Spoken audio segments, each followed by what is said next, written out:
ወወልድ ወመንፈስ ቅዱስ አሐዱ አምላክ። በስመ አብ ወወልድ ወመንፈስ ቅዱስ አሐዱ አምላክ። በስመ አብ ወወልድ ወመንፈስ ቅዱስ አሐዱ አምላክ። በባህሪው ሞት በመንግስቱ ሽረት የሌለበት ቅድመ ዓለም የነበረ ዓለምን የፈጠረ ዓለምን አሳልፎ የሚኖር የቸርነት ባለቤት ቅዱስ እግዚአብሔር በሀብት ስቦ በረድኤት አቅርቦ በቅዱስ ቦታው እንድንሰበሰብ ስለፈቀደልን ስሙ የተመሰገነ ይሁን። እግዚአብሔርን የወለደችልን የእግዚአብሔር እናት የእኛም እናት የቤተ ክርስቲያን ምልክት እናታችን ቅድስት ድንግል ማርያም ወላዲት አምላክ፣ ቅዱሳን ነቢያት፣ ቅዱሳን መላእክት፣ ሐዋርያት፣ ሰማዕታት፣ ደናግል፣ በዕለቱ የምናከብረው የእግዚአብሔር ባለሟል ቀዳሜ ሰማዕት ቅዱስ እስጢፋኖስ የእነዚህ ሁሉ በረከታቸው ይደርብን። ቸሩ ፈጣሪያችን እግዚአብሔር እስከዚህ ሰዓት ስላቆየን እንድንማርም ስለፈቀደልን ስሙ የተመሰገነ ይሁን። ስለ ሁሉም ነገር እግዚአብሔር ይመስገን። በመካከላችን ተገኝቶ እንዲያስተምረን ቅዱስ ፈቃዱ ይሁንልን። እንደ እግዚአብሔር ፈቃድ የምንማማርበት ኃይለ ቃል ሰብህዎ ለእግዚአብሔር በቅዱሳኑ፣ እግዚአብሔርን በቅዱሳኑ አመስግኑት በሚል ቃል እንማማራለን። የቅዱስ ዳዊት መዝሙር 150 ቁጥር 1 ላይ የምናገኘው ኃይለ ቃል ነው። እግዚአብሔርን በቅዱሳኑ አመስግኑት። ይሄ አንቀጽ የእግዚአብሔር የቅዱስ ዳዊት ላይ በሕይወቱ ላይ ያደረገው የእግዚአብሔር ቸርነት የተገለጠበት የመዝሙረ ዳዊቱ አክሊል እና ፍጻሜ የሰው ልጆች ምንነታቸው የተገለጠበት መዝሙር ነው። በጣም በሚያስደንቅ ሁኔታ ደግ መጽሐፍ በጀመረበት ይጨርሳል ይላሉ ሊቃውንት። ደግ መጽሐፍ በጀመረበት ይጨርሳል። ደግ ሰውም በጀመረበት ይጨርሳል። ክፉ ሰው ደግሞ በጀመረበት አይጨርስም። ምናልባት ክፉ ሰው በጀመረበት የሚጨርሰው በክፋቱ ነው። መልካም ሰው የሚባለው የጀመረውን የሚጨርስ ነው። ብፁዕ ዘይመውት እንዘ ጻድቅ ወኄር ይላል ሄኖክ አባታችን ሲናገር፣ ደግነቱን እንደያዘ የሚሞት ሰው ንዑድ ክቡር ነው ይላል። ደግነቱን እንደያዘ የሚሞት ሰው ንዑድ ክቡር ነው። ሰው ሁሉ በያለበት ነው የሚሄደው። እግዚአብሔር ቸርነቱ እንዳለ ሆኖ በቸርነቱ አንጻር ፍርዱ ደግሞ አለ። እግዚአብሔር ኃጢአት ሲሰራ የነበረ ሰው ሲመጣ እንዲህ ስታደርግ የኖርክ ነህ ብሎ እንደማይወቅ ሰው ሁሉ ሰው በነበረበት ሳይሆን ባለበት ነው የሚሄደው። ትናንት የገነት የነበረ ሰው ዛሬ የሲኦል ከሆነ ያለበትን ጎዳና ተከትሎ ወደሚመራው ርስት ይገባል። አንድ ሁልጊዜ በኃጢአት የሚወድቅ ሰው ነበር። ይሄ ሰው ለአንድ ትልቅ አባት ለአባ ጴሜን እየሄደ አሁን በኃጢአት ወድቄያለሁ እያለ ይነግረዋል። አሁን በኃጢአት ወድቄያለሁ፣ ይህንን ቀኖና አድርግ ይለዋል። አሁንም ወድቄያለሁ ይለዋል፣ እንዲህ አድርግ ይለዋል። አሁንም ወድቄያለሁ ይለዋል፣ እንዲህ አድርግ ይለዋል። መጨረሻ ላይ እስከ ማዕዜኑ እወድቅ ወእትነሣ አለው። ሁልጊዜ ስወድቅ ስነሳ የምኖረው እስከ መቼ ነው? አባቴ ኃጢአቴ የሰለቸኝን ያህል ለርሰው እየመጣሁ መናገርም ሰልችቶኛል። እስከ ዓመት በድር እስከምትቀድም ድረስ ሁልጊዜና አለው። ሞትን ወይም ደግሞ ዲያብሎስን በሞት ኃጢአትን በስሬት እስከምትቀድማት ድረስ ሁልጊዜና፣ ዲያብሎስን በሞት ኃጢአትን በስሬት እስከምትቀድማት ድረስ ሁልጊዜና። እስመ ኩሉ ሰብ በዘሃሎ ይሐውር፣ ሰው ሁሉ ባለበት ይሄዳልና አለው። ባለበት ይሄዳልና ማለት ዛሬ ወድቀህ በወደቅክበት ከሄድክ ሲኦል ትገባለህ። ዛሬ ወድቀህ ዛሬውን ንስሐ ከገባ ባለህበት ገነት ትገባለህ። ስለዚህ ባለህበት እንዳትገኝ መልካም ሆነህ እንድትገኝ መውደቁን ካላቆምክ ወድቀህ እንኳን ወዲያው ተነስ ብሎ ይህን ነግሮታል። እግዚአብሔር ካልሰለቸ አንተ ወደ እግዚአብሔር መምጣትን ስለምትሰለቻለህ ብሎ ነግሮታል። እና ሰው ሁሉ ባለበት ነው የሚሄደው። እና መልካም ሰው የሚባለው በጀመረበት የሚጨርስ ነው። እኛ ዛሬ ትናንት የተነጋገርነውን ዛሬ አንደግመውም። ትናንት ቃል የገባነውን ዛሬ እናፈርሰዋለን። ዛሬ ያፈረስነውን ነገ እንሰራዋለን። የኛ ነገር ትናንት ያመሰገንነውን ዛሬ እንነቅፋለን። ትናንት የነቀፍነውን እናመሰግናለን። ትናንት ምን የኛ መቼም የሚጨበጥ ነገር የለንም። ሰው ማለት በወጣበት የሚገባ በገባበት የሚወጣ በጀመረበት የሚጨርስ እና የቅዱስ ዳዊት የመጀመሪያው መዝሙር በሰው ልጅ የመጨረሻ ማንነት ላይ የጀመረ ሲሆን የመጨረሻው መዝሙርም በሰው ልጅ የመጨረሻ ማንነት ላይ የተመሰረተ ነው። መዝሙር 1 ቁጥር 1 ብፁዕ ብእሲ ሰው መዝሙር 150ውን ዳዊት ሰርቶ ሲጨርስ ሽልማቱ ምንድን ነው ተብሎ ቢጠየቅ ብፁዕ መሆን ነው ይላሉ ሊቃውንቱ። ስለዚህ በጎ ንጉሥ አርበኞቹ በብርታት ይታገሉና ይጠነክሩለት ዘንድ መጀመሪያ አክሊሉን አሳይቶ ወደ ውጊያ እንደሚልካቸው ሁሉ ቅዱስ ዳዊት በ150ው ዳዊት ውስጥ ያለውን መከራ መጀመሪያ አክሊሉን ብፁዕ የሚለውን አስቀምጦ ነው የሰጠን። ስለዚህ የሕይወታችን ዋጋ ብፁዕ ነው። ብፁዕ መሆን ማለት ወደ አልተበረዘ ማንነት መመለስ ማለት ነው። በነገራችን ላይ የእግዚአብሔር ቤተሰቦች ንጹሕ ማለት በተፈጠሩበት ምንም ሳይጨምሩ መገኘት ማለት ነው። ንጹሕ ማለት እሱ ማለት ነው፣ ሌላ አይደለም። ድንጋይም ንጹሕ ነው በድንጋይነቱ ሌላ ካልተጨመረበት። ውሃም ንጹሕ ነው ሌላ ካልተጨመረበት። ንጹሕ ማለት በተሰጡበት ማንነት መገኘት ነው። መንጻት ማለት ደግሞ ወደ ማንነት መመለስ ነው። ብፁዕነት ማለት ብፃን ማለት ደግሞ የመጨረሻ እውነተኛ ማንነት ማለት ነው። እግዚአብሔር ፈጥሮ የሰጠን መልክ ማለት ነው። አሁን ደግሞ በመዝሙር 150 ላይ የምናገኘው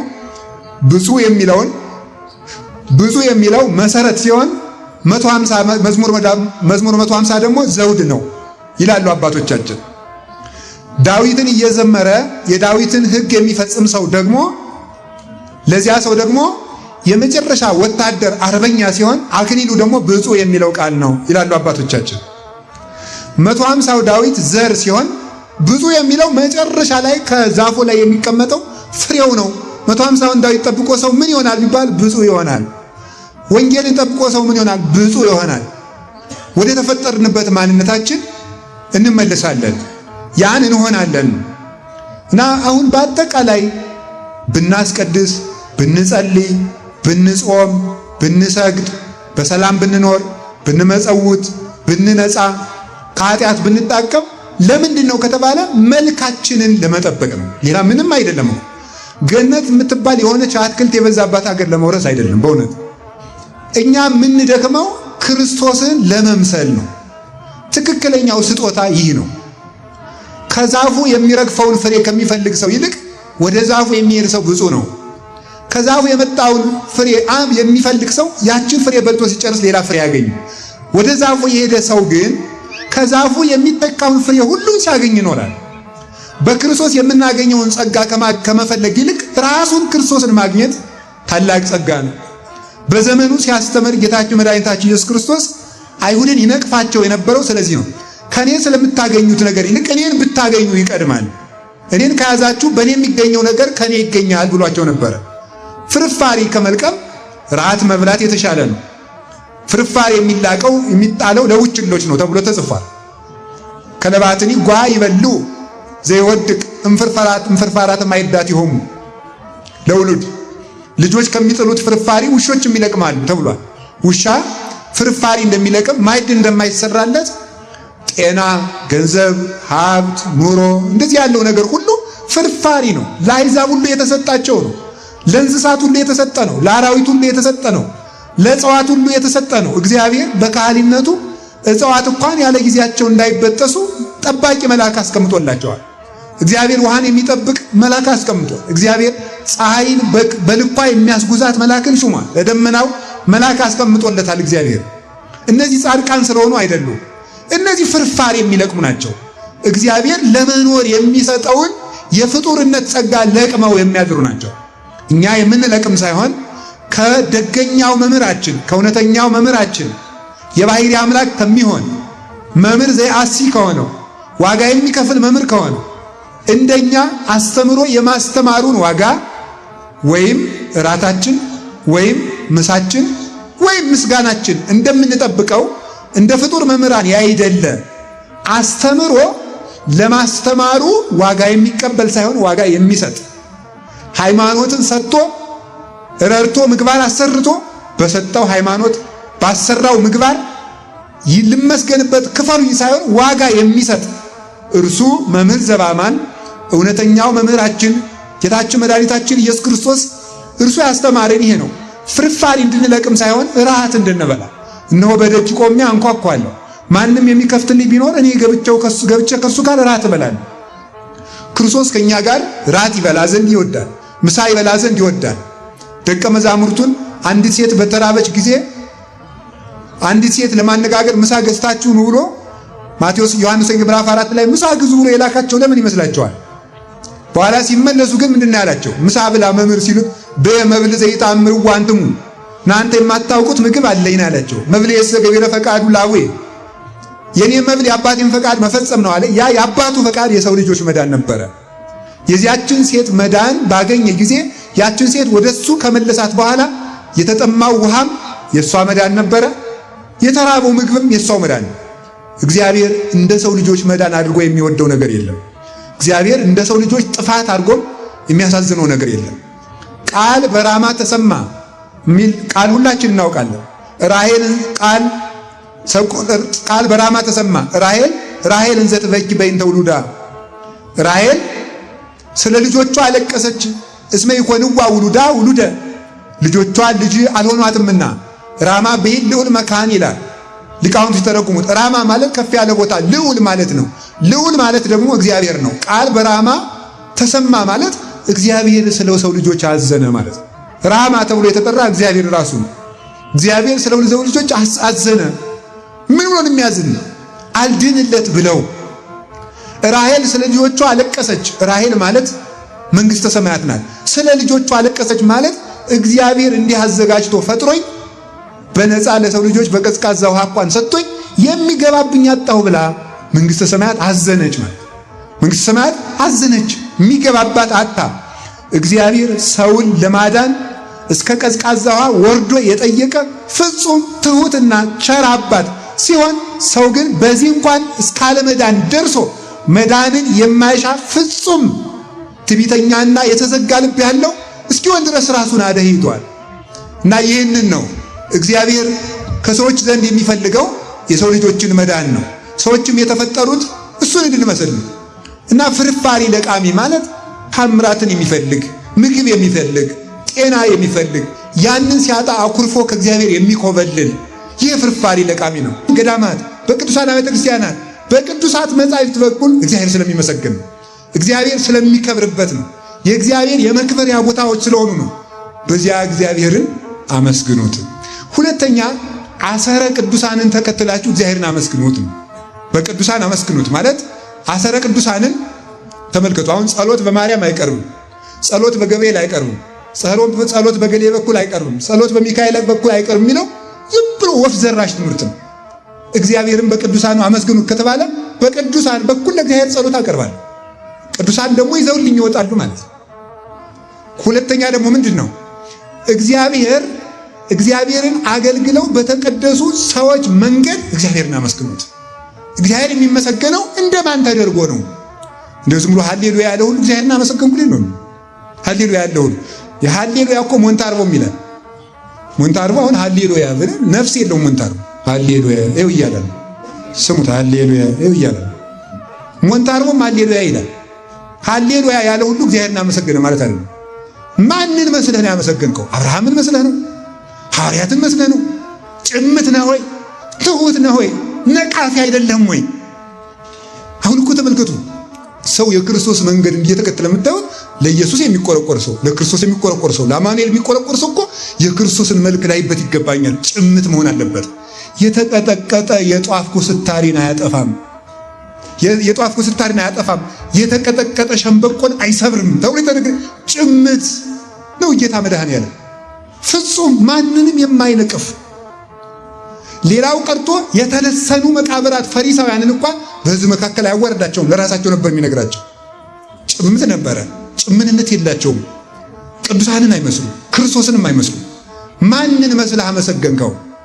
እመቦ ዘአምፃ ካላ ስብሐተ እምስባተ ሱራፌል ውጉዘ ለይኩን ይላል ቅዱስ አቡሊዲስ ሊቀ ጳጳስ ዘሮሜ በቤተ ክርስቲያን በሃይማኖት በትምህርት ሃይማኖት በምስጢረ ሥላሴና በምስጢረ ሥጋዌ በተለይም ሥርዓተ ቤተ ክርስቲያንን አምልቶ በማስተማር የሚታወቀው ቅዱስ አቡሊዲስ ሃይማኖተ አበው ላይ ሲናገር ከሱራፌል ምስጋና የተለየ ምስጋና ያመጣ ሰው ካለ የተረገመ ይሁን ይላል። ከሱራፌል ምስጋና እንደ ሱራፌል ሃይማኖት፣ እንደ ሱራፌል ምስጋና፣ እንደ ሱራፌል ክንፍ የሱራፌል ሃይማኖት ቅዱስ ስሉስ ብሎ ማመን፣ የሱራፌል ሃይማኖት ክርስቶስን አምላክ ወሰብ ብሎ ማመን። ስብሐት ለእግዚአብሔር በሰማያት ሱራፌል ያመሰገኑት አምላክ ሰው ሆነ፣ ወሰላም በምድር ሰው አምላክ ሆነ። ተዋሂዶ ማለት ይሄ ነው። ይሄንን አይተው የማያመሰግን በተዋሂዶና በምስጢረ ሥላሴና በተዋሂዶ ሃይማኖት ሳያምኑ የሚያመሰግኑት ምስጋና የተረገመ ነው። ምስጋናው እርጋሙ ራሱ ተመልሶ እርግማን ይሆናል። እግዚአብሔርን በቅዱሳኑ አመስግኑት። ሱራፌል ሲያመሰግኑ ክንፋቸው የተያያዘ ነው። ትንቢተ ሕዝቅኤል ምዕራፍ 1 ላይ እንደተገለጠው ምዕራፍ 10 ላይም ተገልጧል። ክንፋቸው የተያያዘ ነው። አንዱ መልአክ እንደዚህ ካለ ሌላው ሁሉ ወደዚህ ይላል። አንዱ መልአክ እንዲህ ካለ ሌላውም እንዲህ ይላል። ሀበ አንጸረ ቀዳማዊ ያህውሩ አንዱ ወደሚያይበት ያሉ የቤተ ክርስቲያናችን አቋቋማችን ዝማሚያችን የመጣ ከዚያ ነው። ዓይንን የተመሉ ናቸው። ኃላፊያትን መጻያትን ያለፈውን የሚመጣውን የሚያውቁ ቅዱሳን ናቸው። ክንፍን የተመሉ ናቸው። ተመስጦ ያላቸው ናቸው።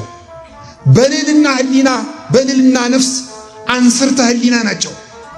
እለ ይሰርሩ በአክናፍ በፍቅረ እግዚአብሔር ስኩራን ሆነው ወደ እግዚአብሔር ሊወጡ ይወዳሉ ይመጥቃቸዋል። ሊወጡ ይወዳሉ ይመጥቃቸዋል። ሊዋኙት ይወዳሉ ይጠልቃቸዋል። ይዋኙታል ይጠልቃቸዋል። ይቀርቡታል ይርቃቸዋል። ቅርባቸው ነው ይርቃቸዋል። ያዩታል ይሰወራቸዋል። ይረቅባቸዋል። እያዩት ማየት ይፈልጋሉ። እየወደዱት መውደድ ይፈልጋሉ። አመስግነው ማመስገን ይፈልጋሉ። ይዘውት መያዝ ይፈልጋሉ። አብረውት እየኖሩ መኖር ይፈልጋሉ። ጠርተውት መጥራት ይፈልጋሉ። ተመልከቱ፣ ልብ እንኳን አትጠግበውም በእውነቱ ማለት ነው። እንዲህ አድርገው የሚያመሰግኑት ልዑል ውእቱ ዘይረክብ አንስርት ቀላይ ውእቱ ዘይጸብት እሳት ይላል ቅዱስ ኤጲፋንዮስ። አሳ የማይዋኘው ባህር፣ ንስር የማይበረው ሰማይ ማን ነው? እሱ እግዚአብሔር ነው።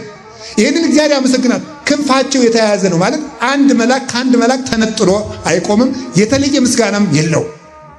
በሰማይ ያለውን ፈቃዱን ነው መድኃኔዓለም በምድር የሰጠን። ተለይቶ እኔ ብቻ ኢየሱስ ክርስቶስን የግል አዳኝ አድርጌዋለሁ አይቻልም። እንደዚህ ተቆርጦ መውጣት አይቻልም። እንደ መልአክ በህብረት የሚኖር ነው። በህብረት የሚመለክ ነው። እግዚአብሔር የአንድነት አምላክ ነው። የተዋሂዶ አምላክ ነው። ህብረታዊነት ነው። ኦርቶዶክሳዊ መሆን ማለት ይሄ ነው። በህብረት መኖር ነው። በአንድነት መኖር ነው። መልአካዊ ህይወት ማለት ይሄ ነው። እንዲህ ብለው ይኖራሉ። በዚያው ላይ ደግሞ የአንዱ ክንፍ ከአንዱ ክንፍ የተያያዘ ደግሞ የአንዱ ትምህርት ከአንዱ ትምህርት የአንዱ ትምህርት ከአንዱ ትምህርት መግጠም አለበት። ዛሬ የሚያስተምረው ሰውዬ መምህር ከነ አባ ጊዮርጊስ ትምህርቱ ካልገጠመ የሰውዬ የኛ አይደለም። የአባ ጊዮርጊስ ትምህርት ከቅዱስ ያሬድ ባይገጥም ኑሮ የኛ መምህር ባልሆነ ነበር። የቅዱስ ያሬድ ትምህርት ከቅዱስ አትናቴዎስ ባይገጥም ኑሮ የኛ ባልሆነ ነበር። ከነ ቅዱስ ዮሐንስ አፈወርቅ ባይገጥም፣ ከነ ቅዱስ ቄርሎስ ባይገጥም፣ የነዚህ ደግሞ ከነ ቅዱስ ሄሬኔዎስ ከነ ቅዱስ አግናጤዎስ ባይገጥም ይከነፈ ትምህርታቸው ክንፈ ትምህርታቸው የትምህርታቸው ክንፍ ካለፈው ባይያዝ መልአክ ከመልአክ ካልተያያዘ መልአክ አይደለም። መምህር ከመምህር ካልገጠመ መምህር አይደለም። ተቆርጦ የወጣ ነው።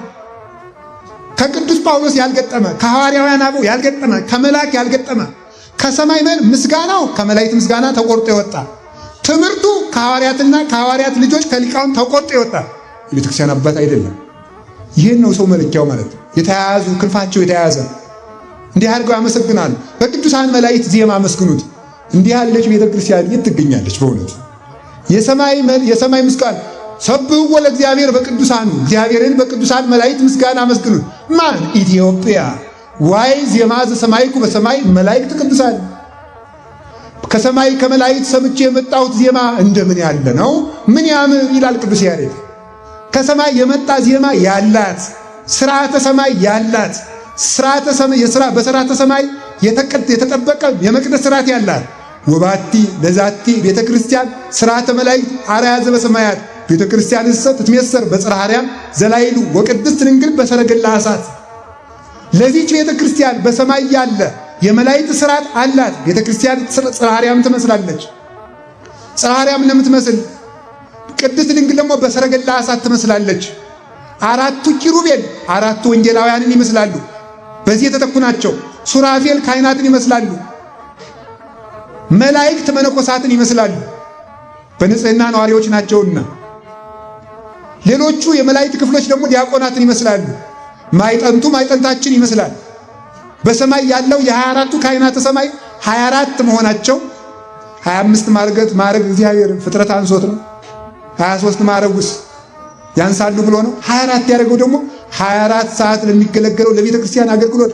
ይሄ የትኛው ቦታ ላይ ነው ያለው? ኦርቶዶክስ ውስጥ 24 ሰዓት ያላት የማታ ሰዓታት፣ የሌሊት ማይሌት፣ ስብዓተ ነግ ያላት። ስብዓተ ነግ በሁለት ተከፍሎ የማለዳ የቀን ይቆማል። ደብረ ሊባኖስ ስትሄዱ ያለ የሌሊት የማልት ሰዓታት አለ። አክሱም ስትሄዱ ማታ 4 ሰዓታት ይጀምራል፣ ያድራል። ስብዓተ ነግ ማለዳ አለ፣ ይውላል፣ ቅዳሴ ይቀበላል፣ የሰርክ ምህላ አለ። በዚህ ይጠነቀቃል። የ24ቱ ካህናተ ሰማይ ሀገር ኦርቶዶክስ ተዋሕዶ፣ የኪሩቤል ሀገር ኦርቶዶክስ ተዋሕዶ ወንጌለ መንግስቱን የምታምን ሰረገላ እሳቱ ድንግል ማርያምን አስቀምጣ ክርስቶስን ንጉሠ ነገሥት ሊቀ ካህናት እግዚአብሔር አድርጋ የምትሰግድለት ስብሐት ለከ ብላ የምታመሰግነው ይህች ቤተ ክርስቲያን ምን የጎደላት ነገር አለ? እና በሰማይ መላእክት ምስጋና መስግዱ። የመላእክት ስርዓት ያላት ከቅድስቷ እስከ መቅደሷ የመላእክት ዜማ ያላት የመላእክት ሃይማኖት ያላት ምን ሃይማኖት የመላእክት ሃይማኖት ምስጢረ ሥላሴ ያላት ሀፍረተ ቢጽ ሀፊረ ገጽ ያላት ጭምትነት ያላት ጎበዝ። በክርስቶስ ማመን አይን አውጣነት ነው እንዴ? በክርስቶስ ማመን እኮ ጭምት መሆን ነው። በክልኤ ክነፌሆሙ ይከድኑ ገጾሙ፣ በሁለት ክንፋቸው ፊታቸውን ይሸፍናሉ አንተን ማየት አይቻለንም ብለው። ወበክልኤ ክነፌሆሙ ይከድኑ እግሮሙ፣ በሁለት እግራቸው ክንፋቸውን ይሸፍናሉ በአንተ ፊት መቆም አይቻለንም ብለው። በክልኤ ክነፌሆሙ ይከድኑ አንጻረ፣ በአክናፈ ጸጋ ይመሰጣሉ የትም ብትሄድ አይመረመርም ብለው።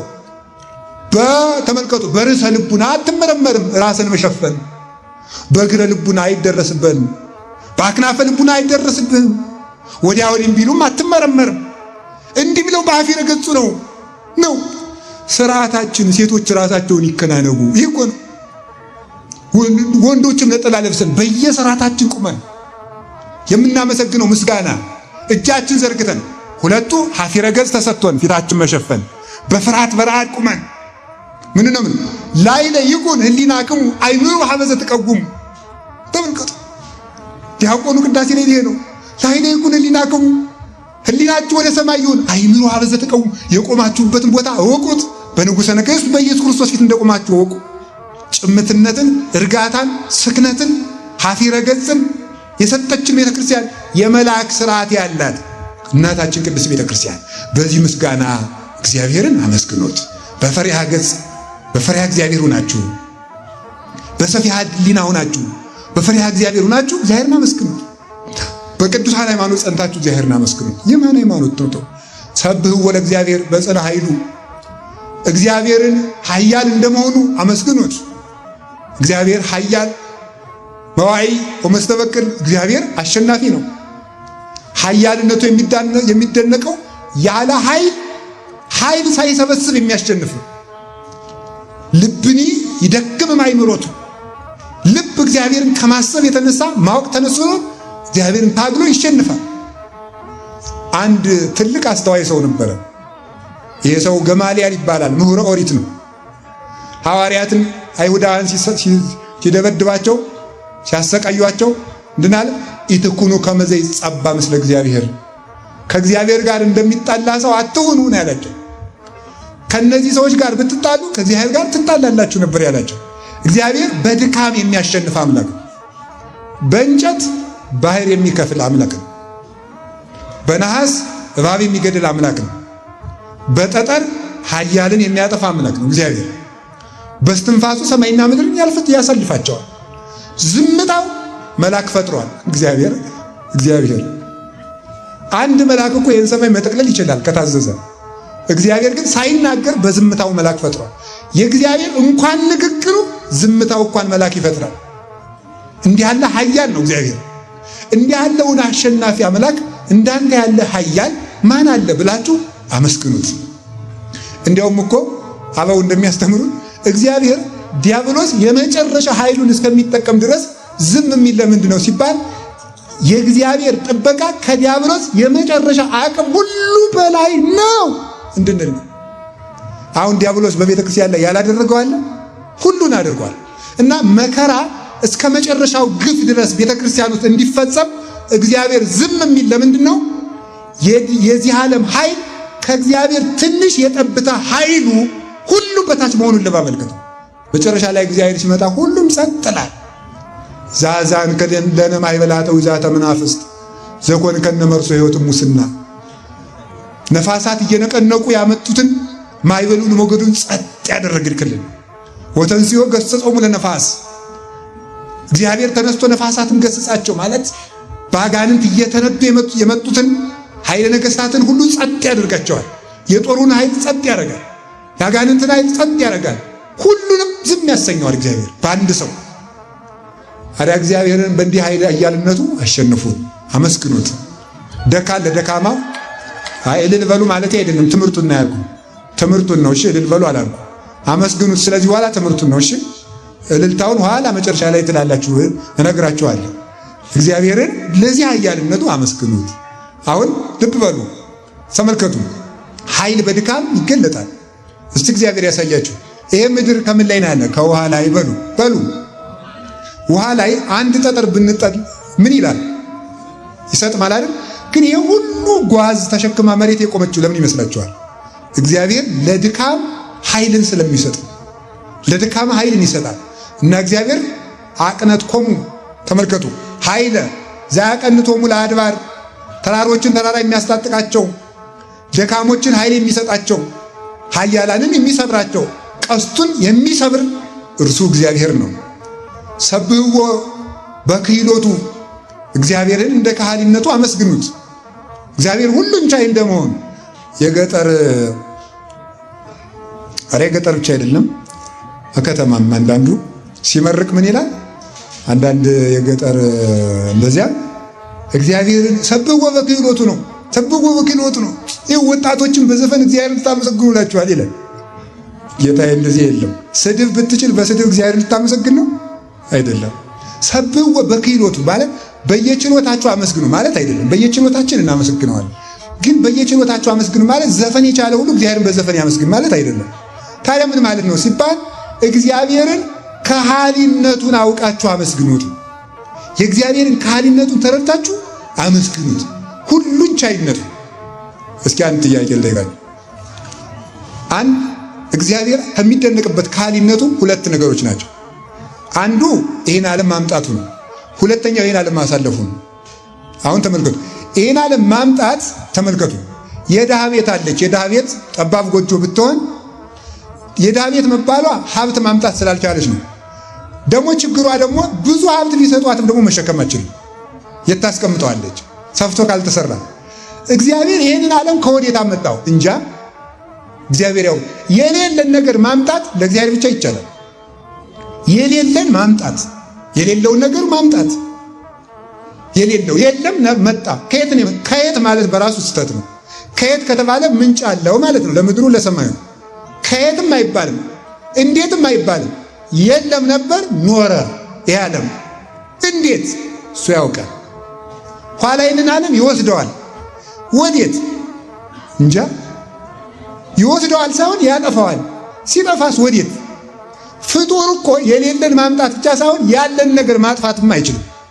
ለምሳሌ አንድ ሰው ወረቀትን በእሳት ቢያቃጥለው አጠፋው ማለት አይደለም፣ ወደ አመድነት ቀየረው፣ ሌላ አመድ ተክቷል።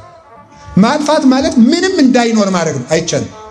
ሌላ ሆኖ ይተካል። ሰውን ብትገለው አፈር አድርገህ ትተካዋለህ፣ አታጠፋው። እግዚአብሔር ነው ማጥፋት የሚችል እንዳይኖር ማድረግ ማለት ነው፣ ህልም ማድረግ የሚችል። ይሄንን ከሃሊነቱን አይታችሁ አመስግኑት። እግዚአብሔርን ከሃሊነቱን አለማወቅ ፈሪ ያደርጋል፣ ተጠራጣሪ ያደርጋል፣ ምናፍቅ ያደርጋል። ከሃሊነቱን አለማወቅ ያሸብራል፣ ያስፈራል፣ አለቅን ያሰኛል። የእግዚአብሔርን ጌትነት አለመረዳት። ለምን ስትሉ አሁን እግዚአብሔር መጀመሪያ ውሃ ነበር። ከማህፀን ጀምሮ ብጽብጽ ውሃ ነበር። በእናታችን ማህፀን ጀምረን ከአባት ወገብ የሚከፈለው አለ፣ ከእናት ወገብ የሚከፈለው አለ። ያ በማህፀን ይቀረጻል። ብጽብጽ ውሃ ነው። ያ ጭራ መስሎ በ40 ቀን ነው መልኩ ተሰርቶ የሚያልቀው። በቃ ከጭራ ቀጥኖ ያ መልክ ይዞ በአምትንት በጅማት በአይጽምት በአጥንት ጸንቶ አፈር ተጨምሮበት መሬት ሆኖ ሰው ሆኖ ለዚያ አይን ተበጅቶለት፣ ለዚያ ጆሮ ተበጅቶለት፣ ለዚያ እግር ተበጅቶለት፣ ለዚያ ነፍስ ተሰጥቶት አንድ ላይ ነው የሚፈጠረው። ያ እንደገና ደግሞ ጸንቶ አድጎ ልዕሉ የነበረው አካል በመንፈቅ በዚያ ጽንስ ቢታይ ልዕሉ ነው። ምናልባት በእጃችን እንዲህ ቢጨብጠው ሁሉ ሊሟሟ የሚችል ሁሉ ይኖራል። የ3 ወር ጽንስ ቢታይ ያ ልዕሉ የነበረው አካል ነስቶ ጭራሽ ኋላ ተራራ የሚንድ ይሆናል። ይሄ እግዚአብሔር ካሪ ነው። ኦዘ ታወጽኦ ለሕፃን ማቁየ ብእሲት ወትፌኖ ውስተ ከርሰ ብእሲት ወትጠበልሎ በሰፋድል ረቂቅ እንዘ ማይውቱ ታረግዶ በጥበብከ ወበአርባ ዕለት ትሰይሞ መኒ ለብዒል ወመኒ ለነዲይ። አቤቱ ሕፃኑን ከአባቱ ወገብ የምታወጣው በእናቱ ማኅፀን የምትልከው ውሃ የነበረውን የምታረገው በረቂቅ ሰፋድል የምትጠቀልለው የምታጸናው ውሃ የነበረውን በኃይል የምታጸናው በአምትንት በጅማት በአጥንት የምታጸናው ቢሰራ ድሃ የሚሆንበትን ቢሰራ የሚከብርበትን ባይሰራ የሚለይበትን መልካም ቢሰራ የሚጸድቅበትን ክፉ ስራ የሚኮነንበትን አካል ዘየአክልን የምትሰጠው እንዳንተ ያለ ማን አለ ብሎ እንደተናገረ የእግዚአብሔር ካህሊነት ነው። ይሄ የእግዚአብሔር ካህሊነት ነው። በዚህ ችሎታው እግዚአብሔርን አመስግኖት ባህር ከፍሎ የሚያሻግር መራራ ውሃን አጣፍጦ የሚያጠጣ ተራራ ንዶ የሚያሻግር ከዚህ በላይ ለፍጡር የፈጣሪን ካህሊነት የሚሰጥ ፍጡርን ወደ ፈጣሪ መልክነት የሚያሳድግ እግዚአብሔርን በዚህ ካህሊነቱ አመስግኑት። ሁሉን ቻይ የሚሆነው መድኃኔዓለም ሁሉን ቻይ የሚለውን በእምነት ተለማመዱት። አንዳንድ ጊዜ ይሄ እግዚአብሔር ጨጓራ ይፈውሳል አይፈውስም? እስኪ ነገር የጨጓራ በሽታ ንገሩኝ እንጂ በሉ እንጂ። እሺ በጣም ጥሩ። እግዚአብሔር ጉንፋን ይፈውሳል አይፈውስም? እግዚአብሔር ሁለቱም ኩላሊት ቢበላሽ ይፈውሳል አይፈውስም? ይሄን ግን ከቤታችሁ ታምኑታላችሁ? አይ የመዳን እድሉ ያን ያለው እስቲ እንደው ጸበል ልፋለት ይላል አይደለም ሰው። ሁሉን ቻይነቱን እግዚአብሔርን ስለሚረሳው ለፈጣሪ ምን ይሳነዋል? አቡነ ገብረ መንፈስ ቅዱስ የሚጸልዩበት ሕፃኑ ነው እየጸልዩ ዲያብሎስ ደና አንተ ሕፃን ይበርዳል እናቴ ሽማግሌ ሰው መስሎ ነው ቤት ክንድ ግና ልጅ ነህ አንተ መካሪ አታል መሰል ይርባል አለው። ለፈጣሪ ምን ይሳነዋል? ከፈቀደ ድንጋዩን ህብስት ያደርጋል፣ ውሃውን ወይን ያደርገዋል። ሂድልኝ አለው። ምን አልክ ልጅ? አርጅቻ ይሰማኝ አለ ዲያብሎስ። አንተ ልቤ መከር ይሻለኛል አንተ ሰይጣን ከፊት ይወግድ። እግዚአብሔር በምግብ ያኖራል ያለ ምግብ ያኖራል ብለው ሲሉት ዲያብሎስ ተኖ ሲጠፋ አልቀመሱትም እንጂ ለአቡነ ገብረ መንፈስ ቅዱስ ጻዕዳ ህብስት ከሰማይ ወርዶላቸዋል። እግዚአብሔር በምግብም ያኖራል ያለ ምግብም ያኖራል። እግዚአብሔር በጤናም ያኖራል ያለ ጤናም ያኖራል። ጤና ቢሰጠው ለሚያስፈልገው ሰው ጤና ይሰጠዋል። በሽታው ለሚጠቅመው በሽታው ይሰጠዋል። በበሽታም ይጠቅማል እግዚአብሔር እኮ። እግዚአብሔር በፈውስ ብቻ አይደለም የሚጠቅመው። እግዚአብሔር በጤናም ይጠቅማል በደዌም ይጠቅማል። እስኪ በሉ እግዚአብሔር በሉ በጤናም ይጠቅማል በሉ። በጣም ምስኪን ክርስቲያን ማለት ሁሉንም በሽታ መዳን የሚፈልግ ሰው። በቃ እግዚአብሔር ካለ ያድነኝ፣ ካልዳንኩ ደግሞ ወይ ቄሶቹ ትክክል አይደሉም ወይ ቤተክርስቲያን ትክክል አይደለች የሚል ሰው ሞኝ ነው ብሎት ማለት። በበሽታ ከጠቀመን ቅዱስ ጳውሎስ ውጋትና ራስ ፍልጠት ነበረበት። አረ ጌታ እባክህ ፈውሰኝ እንደፈለገኝ ተዟዙሬ እንድሰብክ አለው። ያከለከ ጸጋዬ ይበቃል፣ ጸጋውን ልቀንስና ጤና ልስጥህ ሆይ አለው። ጸጋውን ከምትወስድብኝስ ይቅርብኝ። እስማኤል በደዌ ያሐልቅ ኃይለ ሥጋማ በደዌ ሊያልቅ የተፈጠረ አይደለም። ያን ጊዜ ፈጣሪን አመሰገንኩት። ስለዚህ ቅዱስ ጳውሎስ ጸጋው እንዲጨመርለት ደዌ ተሰጥቶት ነበረ። ይሄንን ይዞ ቅዱስ ባስልዮስ ዘቂስ ድውዩ ጳውሎስ ድውያንን ይፈውሳል አለ። እስኪ በሉ ድውዩ ጳውሎስ በሉ ምን ይፈውሳል? ድውያን ይፈውሳል። ለሱ ደዌ ተሰጥቶት ያ የቅዱስ ጳውሎስ ደዌ ምን የሚጨምር ነው? ሀብት የሚጨምር ጸጋ የሚጨምር ነው። ታሞ የማያመሰግን ሰው ጤነኛ ሆኖ የማይሰግድ ሰው ሁለቱም እኩል ነው። ታሞ ማመስገን ይገባል። ከምንኩስና 3 ክፍሎች አንዱ ባህታዊ ዘበህዳት ይባላል። አንዱ ድውይ ዘባኮቴት ይባላል። አንዱ ረድ ዘበጥባት ይባላል። ድውይ ዘባኮቴት ማለት እድሜ ዘመኑን በሽታ ተሰጥቶት የሚኖር መነኩሴ ማለት ነው። ይሄ በምን የሚጠቀመው ሲባል እግዚአብሔር ይመስገን በማለት እስኪ በሉላችሁ እግዚአብሔር ይመስገን ማለት በራሱ ስግደት ነው፣ ጸሎት ነው፣ አገልግሎት ነው። እግዚአብሔር ይመስገን ማለት መጨረሻ ላይ ሄደን የምንገባበት አገልግሎት እግዚአብሔር ይመስገን። እግዚአብሔር ይመስገን እንዲህ ካለ የሰው አገልግሎት ኢዮብ 7 ዓመት የተጋደለው ተጋድሎ ምን ይመስላችኋል? እግዚአብሔር ይመስገን በሉ እስቲ ሁላችሁ። አዎ ባርኮ ወሙት። ሚስቱ ግን አለችው እግዚአብሔርን ስደውና ሙት። እግዚአብሔር ይመስገንን ላለማስባል ነው ዲያብሎስ የኢዮብን ከብቶቹን የጨረሰ ልጆቹን የጨረሰ ሚስቱን እንድትሰለቸው ያደረገ አካሉ ደግሞ ምንድን እንዲያደርገ አካሉን ሁሉ በቁስል ያነደደው ስታስታምመው የነበረችውን ሚስቱን እንኳን እንዲሰለቻት አደረገ። ሌላው ቀርቶ ሊቃውንት በትርጓሜ እንደሚያብራሩ ከዕለታት አንድ ቀን እግዚአብሔርን ስደበው ብላ ሚስቱ አልሰድብ ስትል የኢዮብ ሚስት ታግሳ ስታመሰግን ያን ያህል ቁስሉን ታግሳ ስትለው አንድ ቀን ቁስሉ ሸቷት አያውቅም ነበር። አንድ ቀን ግን ምንድን ነው ያደረገው? ዲያብሎስ ንጉሥ መስሎ ወንዝ ዳር መጥቶ ሰራዊት ይዞ ቁጭ አለ። ያቺ ማናት አለ ውሃ ልትቀዳ ስትሄድ የኢዮብ ሚስት ናት። እስኪ ነይ በሏት። ነይ አንቺ ምን አይነት ጽኑ ሴት ነሽ? ይህንን ያህል ቁስል እየሸተተሽ እዚህ እየተንጠፈጠፈብሽ የምትኖሪ ምን አይነት ደግ ሰው ነሽ? ምን ትችይ?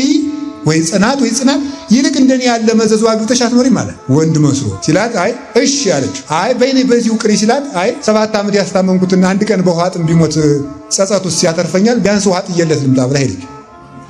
በሩ ላይ ስትደርስ 7 ዓመት ያልሸተታት ቁስል ይዘ ያለ ሸተታል።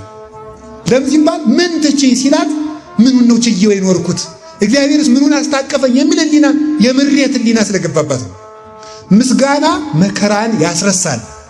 ማማረር ደግሞ መከራ ይጨምራል። ታውቆን የማያውቀው መከራ የሚጨምርብን ስናማረር ነው። እስቲ እግዚአብሔር ይመስገን በሉ አይዟችሁ በሉ ሁላችሁም እግዚአብሔር ይመስገን በሉ። እግዚአብሔር ይመስገን በሉ እግዚአብሔር ይመስገን አለ። ከዚያ በኋላ መጨረሻ ላይ አንቺ እህቴ በል እንግዲህ እስካሁን አስታመምኩ ወንድሜ ከዚህ በኋላ ደህና ሁን አለችው። ለሁሉም ይችን ቀለበት ይዘሽ ብሎ የሥላሴ ስም የተቀረጸባት ቀለበት ነበረች ሰጥ። ያችን ዛ ስትል ኧረ ደህና ሰው ከሆነ ይቀርብሻል ሌላ ከሆነም ይሸሻል ብሎ ይዛ ስትል አንቺ ምኑን ነው ይዘሽ መጣሽ? ይዘሽ ጥለሽው ነይ የችጋራም ገንዘብ ጥለሽለት ነይ ወዲያ ሽጦይ ብለው አለ። አይ ይችንስ ማጫ የሆነች ብላ ሰጥቶኛል ብሎ ሰጥቶኛል ብላ እምቢ ብላው ስትል በኖ ተኖ ጠፋ ይላል። አሁን አንዳንድ ሴቶች ሌላ ሀገር ስትሄዱ ቀለበታችሁን አታወልቁም? ይሄ ነውር አይደለም? ነውር ነው በእውነቱ። የሥላሴ ቸርነት ይለያችኋል። የባላችሁ ጠባይ የሚሰለቻችሁ የቃል ኪዳን ቀለበታችሁን ስታወልቁት ይሰላችኋል። ደህና ሰው የነበረው ሰውዬ ሰይጣን መስሎ ይታያችኋል። እንደ ኢዮብ ሚስት ማለት ነው። እና አክፍቶ የሚያይ እግዚአብሔርን እንድናማርር የሚያደርግ ምን ትችል የሚል ሰው የእኛን ጽናት ነግሮ እግዚአብሔር ጨካኝ ነው የሚያስብለን ሁሉ የዲያብሎስ መልእክተኛ ነው። እና እግዚአብሔር ካለቀ በኋላም ቢሆን እንኳን እግዚአብሔር ሰው እንደሚያደርገው ያምን ነበረ። ይሄ ታጋሽ ሰው ከቁስሉ ላይ የሰፈሩ ትሎቹ እንኳን ሲንጠበጠቡ እግዚአብሔር የሰጣችሁን ጸጋ ወዴት ጥላችሁ ትሄዳላችሁ እያለ ቁስሎቹን እያነሳ ትሎቹን እያነሳ ቁስሉን እንዲበሉ ያደርግ ነበር። አበው እንደሚተረጉሙልን ዮርዳኖስ ሂድና ታጠብና ትድናለህ ሲለው እንኳን እነዚህ ትሎች ምን ይሆናሉ ነበር ያለው። የፈጠርኳቸው መግባቸዋለሁ ነበር ያለው። ይህ ሰው በሰባተኛው ታጋሹ የትዕግስት ዘውድ የደፋው ታላቁ ኢዮብ ከ7 ዓመት በኋላ ድል ነሳብ። ድል የነሳው በምን ይመስላችኋል? እግዚአብሔር ይመስገን በሉ ሁላችሁም በሉ። ብናጣም እግዚአብሔር ይመስገን በሉ። ብናገኝም ቢያመንም ቢፈልጠንም ቢቆርጠንም ባንድንም ባንፈወስም ብንናቅም ብንሰደድም ስለ ሁሉም ነገር ማን ይመስገን? እግዚአብሔር ይመስገን። ሁሉን ቻይ መጨረሻ ላይ ሁሉም ማድረግ ያውቅበታል። እግዚአብሔር ሲያልቅ መምጣት ያውቅበታል። 3 ደቂቅ ሲከሰሱ ዝም፣ ሲሰደቡ ዝም፣ ሲወቀሱ ዝም፣ እነሱ የሚቃጠሉበት እሳት ሲመጣ ዝም፣ ሲታሰሩ ዝም፣ እሳቱ ሲወረወር ግን ከችላል እግዚአብሔር። እግዚአብሔር መጨረሻ ላይ ይመጣል። ከሃሊነቱን መረዳት ማለት ይሄ ነው። ካለቀ ነገር ላይ እግዚአብሔር የሚኖር ነገር ያመጣል። ከሞተ ነገር የሚኖር ነገር ያመጣል።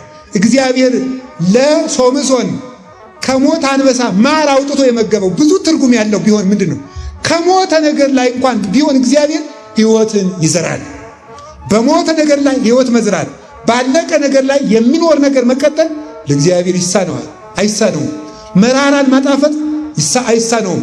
ጣዕም ለሌለው ጣዕም መስጠት አይሳነውም።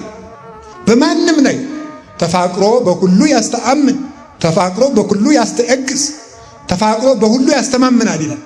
ተፋቅሮ በሁሉ ያስተማምናል። እግዚአብሔር በየብስ ያድናል አያድንም? በሉ እንጂ እግዚአብሔር በህዋ ያድናል አያድንም? አንዳንድ ቀን እታዘባለሁ። አንድ ጊዜ በአውሮፕላን ስንሄድ አንድ ሴትዮ መከራቸውን አይተውልኝ ነው። አውሮፕላኑ ገጭ ገጭ ገጭ ኦ ማይ ጋድ ይሉና ተነስተው በረው ሊጠፉ በዚያ መስኮት ቢኖረው እኮ ወጥተው ወድቀዋል።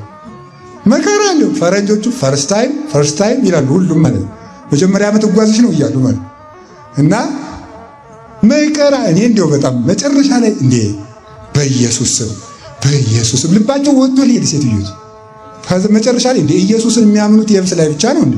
እዚህም አለ አልኳቸው። እኔ እውነቴን እኮ ነው እዚህም አለ እና መጨረሻ ላይ ስኖር ሲወርዱ አይዞት እናታችን ይረጋጉና ኢን ዘ ኔም ኦፍ ጂሰስ ይላሉ ደግሞ ማለት ነው።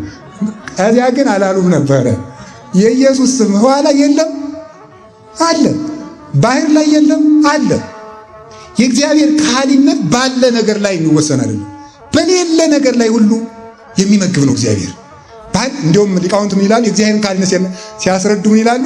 አይ እግዚአብሔር በኖህ ዘመን በመርከብ ነበር ውሃ ያሻገረ፣ በሙሴ ዘመን ደግሞ ለምን በመርከብ አላሻገረም የሚለውን ሲተረጉም ይላሉ አይ እግዚአብሔር በመርከብ ነው እንጂ ያለ መርከብ ማሻገር አይችልም እንዳይሉት፣ በመርከብ ይችላል ያለ መርከብ አይችልም እንዳይሉት፣ እግዚአብሔር ያለ መሳሪያ በመሳሪያ በምንም ያለ ምንም ማድረግ ይቻላል። ሰብሕዎ ለእግዚአብሔር በክህሎቱ፣ እግዚአብሔርን በዚህ ካህሊነቱ አመስግኑት።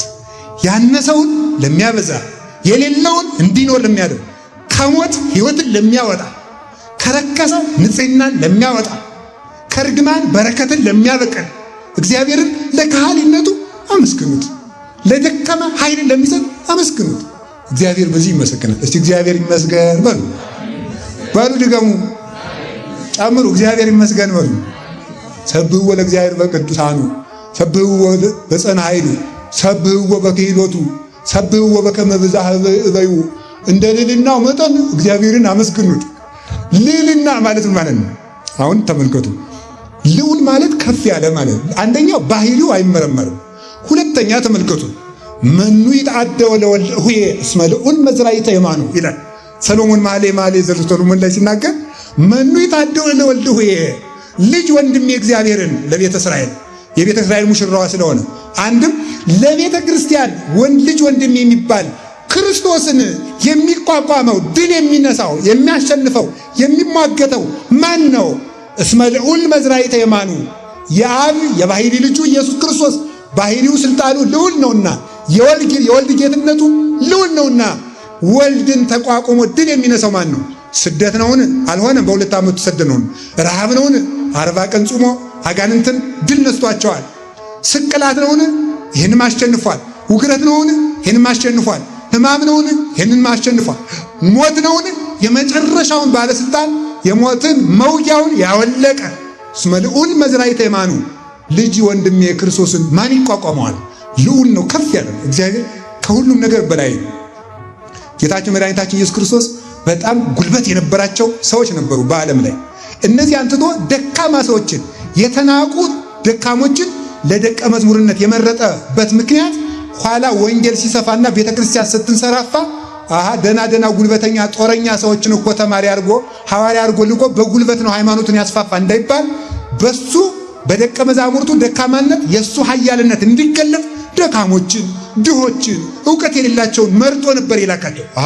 ድሮስ የግሪክ ፈላስፎችን መርጦ አስተምሮ እነሱ በንግግር ጥበብ አፍ እየዘጉለት ትምህርቱ ላይ ሰፋ ነው እንዳይባል ንግግር የማይችሉትን ነገረ ወልድ አፋ የሆኑትን አንደበታቸው ቃል መርጦ የማይናገሩትን እነ ቅዱስ ጴጥሮስ አነጋገር ይገልጣል ማለት የገጠር ቅዱስ ጴጥሮስ የገጠሩ እስራኤላዊ ስለሆነ መርጦ የማይናገር አነጋገሩ የሚገልጠው አንድም በምስጢር ክርስቶስ መሆኑን የሚያሳውቅ እነዚህ ደካሞችን የመረጠ ኃይሉ እንዲገለጥ ክርስቶስ ኃይሉን ገለጠ። ኃያል ስለዚህ ልዑል መሆኑን ልዑል እግዚአብሔርን እንደ ልዕልናው አመስግኑት። ልዕልናው ማለት አንደኛ ማንም ተዋግቶ ድል አይነሳው። አንድ ሁለተኛ ደግሞ ምን መስሏቸዋል? ልዑል ማለት ከፍ ያለ ነው። ልዑል ማለቱ ኃጢአታችን አቃሎ እንዲያይልን ያደርገዋል። አንዳንድ ሰው ቀለል ባለ ምሳሌ አይመጥንም እንገራችሁ። አንድ ትልቅ ሰው የ40 ዓመት ሰው ከሕፃን ልጅ ጋር ተጣልቶ ቂም ይዞ ሲገኝ ይባላል? እንደው አንተስ እንደው ከልጅ ጋር ምን ይሆንክ ነው ይባላል። ምክንያት ትልቅ ሰው ነህ አንተ፣ ትልቅ ሰው ስትሆን ወርደህ ከዚህ ትንሽ ልጅ ጋር ቂም ትይዛለህ ይባላል። እግዚአብሔር ልዑል መሆኑ ኃጢአታችን እንዲንቅልን ያደርገዋል። ተመልከቱ። ኢተዘኪረከ አበሳነ ዋናይሴከ ጌጋየነ በምሕረትከ ተዘከረነ እንበለ ምሕረትከ ሳልወ ዘይድህን ይለዋል አባ ጊዮርጊስ በሰዓታቱ። ኢተዘኪረከ አበሳነ ዋናይሴከ ጌጋየነ አበሳ በደላችን ትተህ ዋናይሴከ ጌጋየነ በደላችንን ንቀህ እንደ ሕፃን በሕማማት ሰላምታ ከመበጹ በጽውር ትዋነ ይለዋል። በጭቃ እንደሚጫወት ልጅ በጭቃ ተጫውቶ አዲስ የገዙለትን ልብስ ጭቃ ቀብቶ ሲመጣ አይቆጡበትም። አዝነው ስመው ያጥቡለታል። መድኃኔዓለም እኔ የምሰራውም ኃጢአት በጭቃ እንደሚጫወቅ ኃጢአት ነውና እንደሚጻን ነውና ናቅልኝ፣ ኃጢአቴን ንቀ አጥፋልኝ። ጌታችን መድኃኒታችን ኢየሱስ ክርስቶስ ኃጢአታችን ንቆ አቃሎ እኛን ያከብረናል። የቅዱስ ጴጥሮስን ክህደቱን ናቀለትና ሐዋርያነቱን አከበረለት። የሐዋርያት አለቃ አደረገው። በጎችን ጠብቃለሁ። ክህደቱን ግን ንቆ ጣላት፣ በኃይል ውስጥ ወረወራት። የደብዳቤውን ቀዳዶ ጣለለት። ጴጥሮስን ግን አከበረ። ኃጢአታችን ይናቅልን፣ እኛን ግን ለመክበር ያብቃን። ስለዚህ እግዚአብሔር እንዲህ ያለ ልዑል በሆነ ባልሆነው የማትቆጣ ተመልከቱ። በሆነ ባልሆነው ከፍ ያለ ሰው ከፍ ያለ ነው። በቀላል ነገር አይቆጣ። ገሌ እኮ እንደው ደልዳላ ነው ይባላል። ገሌ እኮ እንደው ጌታ ነው ይባላል። ቶሎ አይቆጣም። እንደ እግዚአብሔር ማለት እኮ ነው። እይትማ ዘልፈ ወይ ይቀስፍ ወትረ፣ ሁልጊዜ የማይቀስፍ ሁልጊዜ የማይቆጣ ማን ነው? እግዚአብሔር።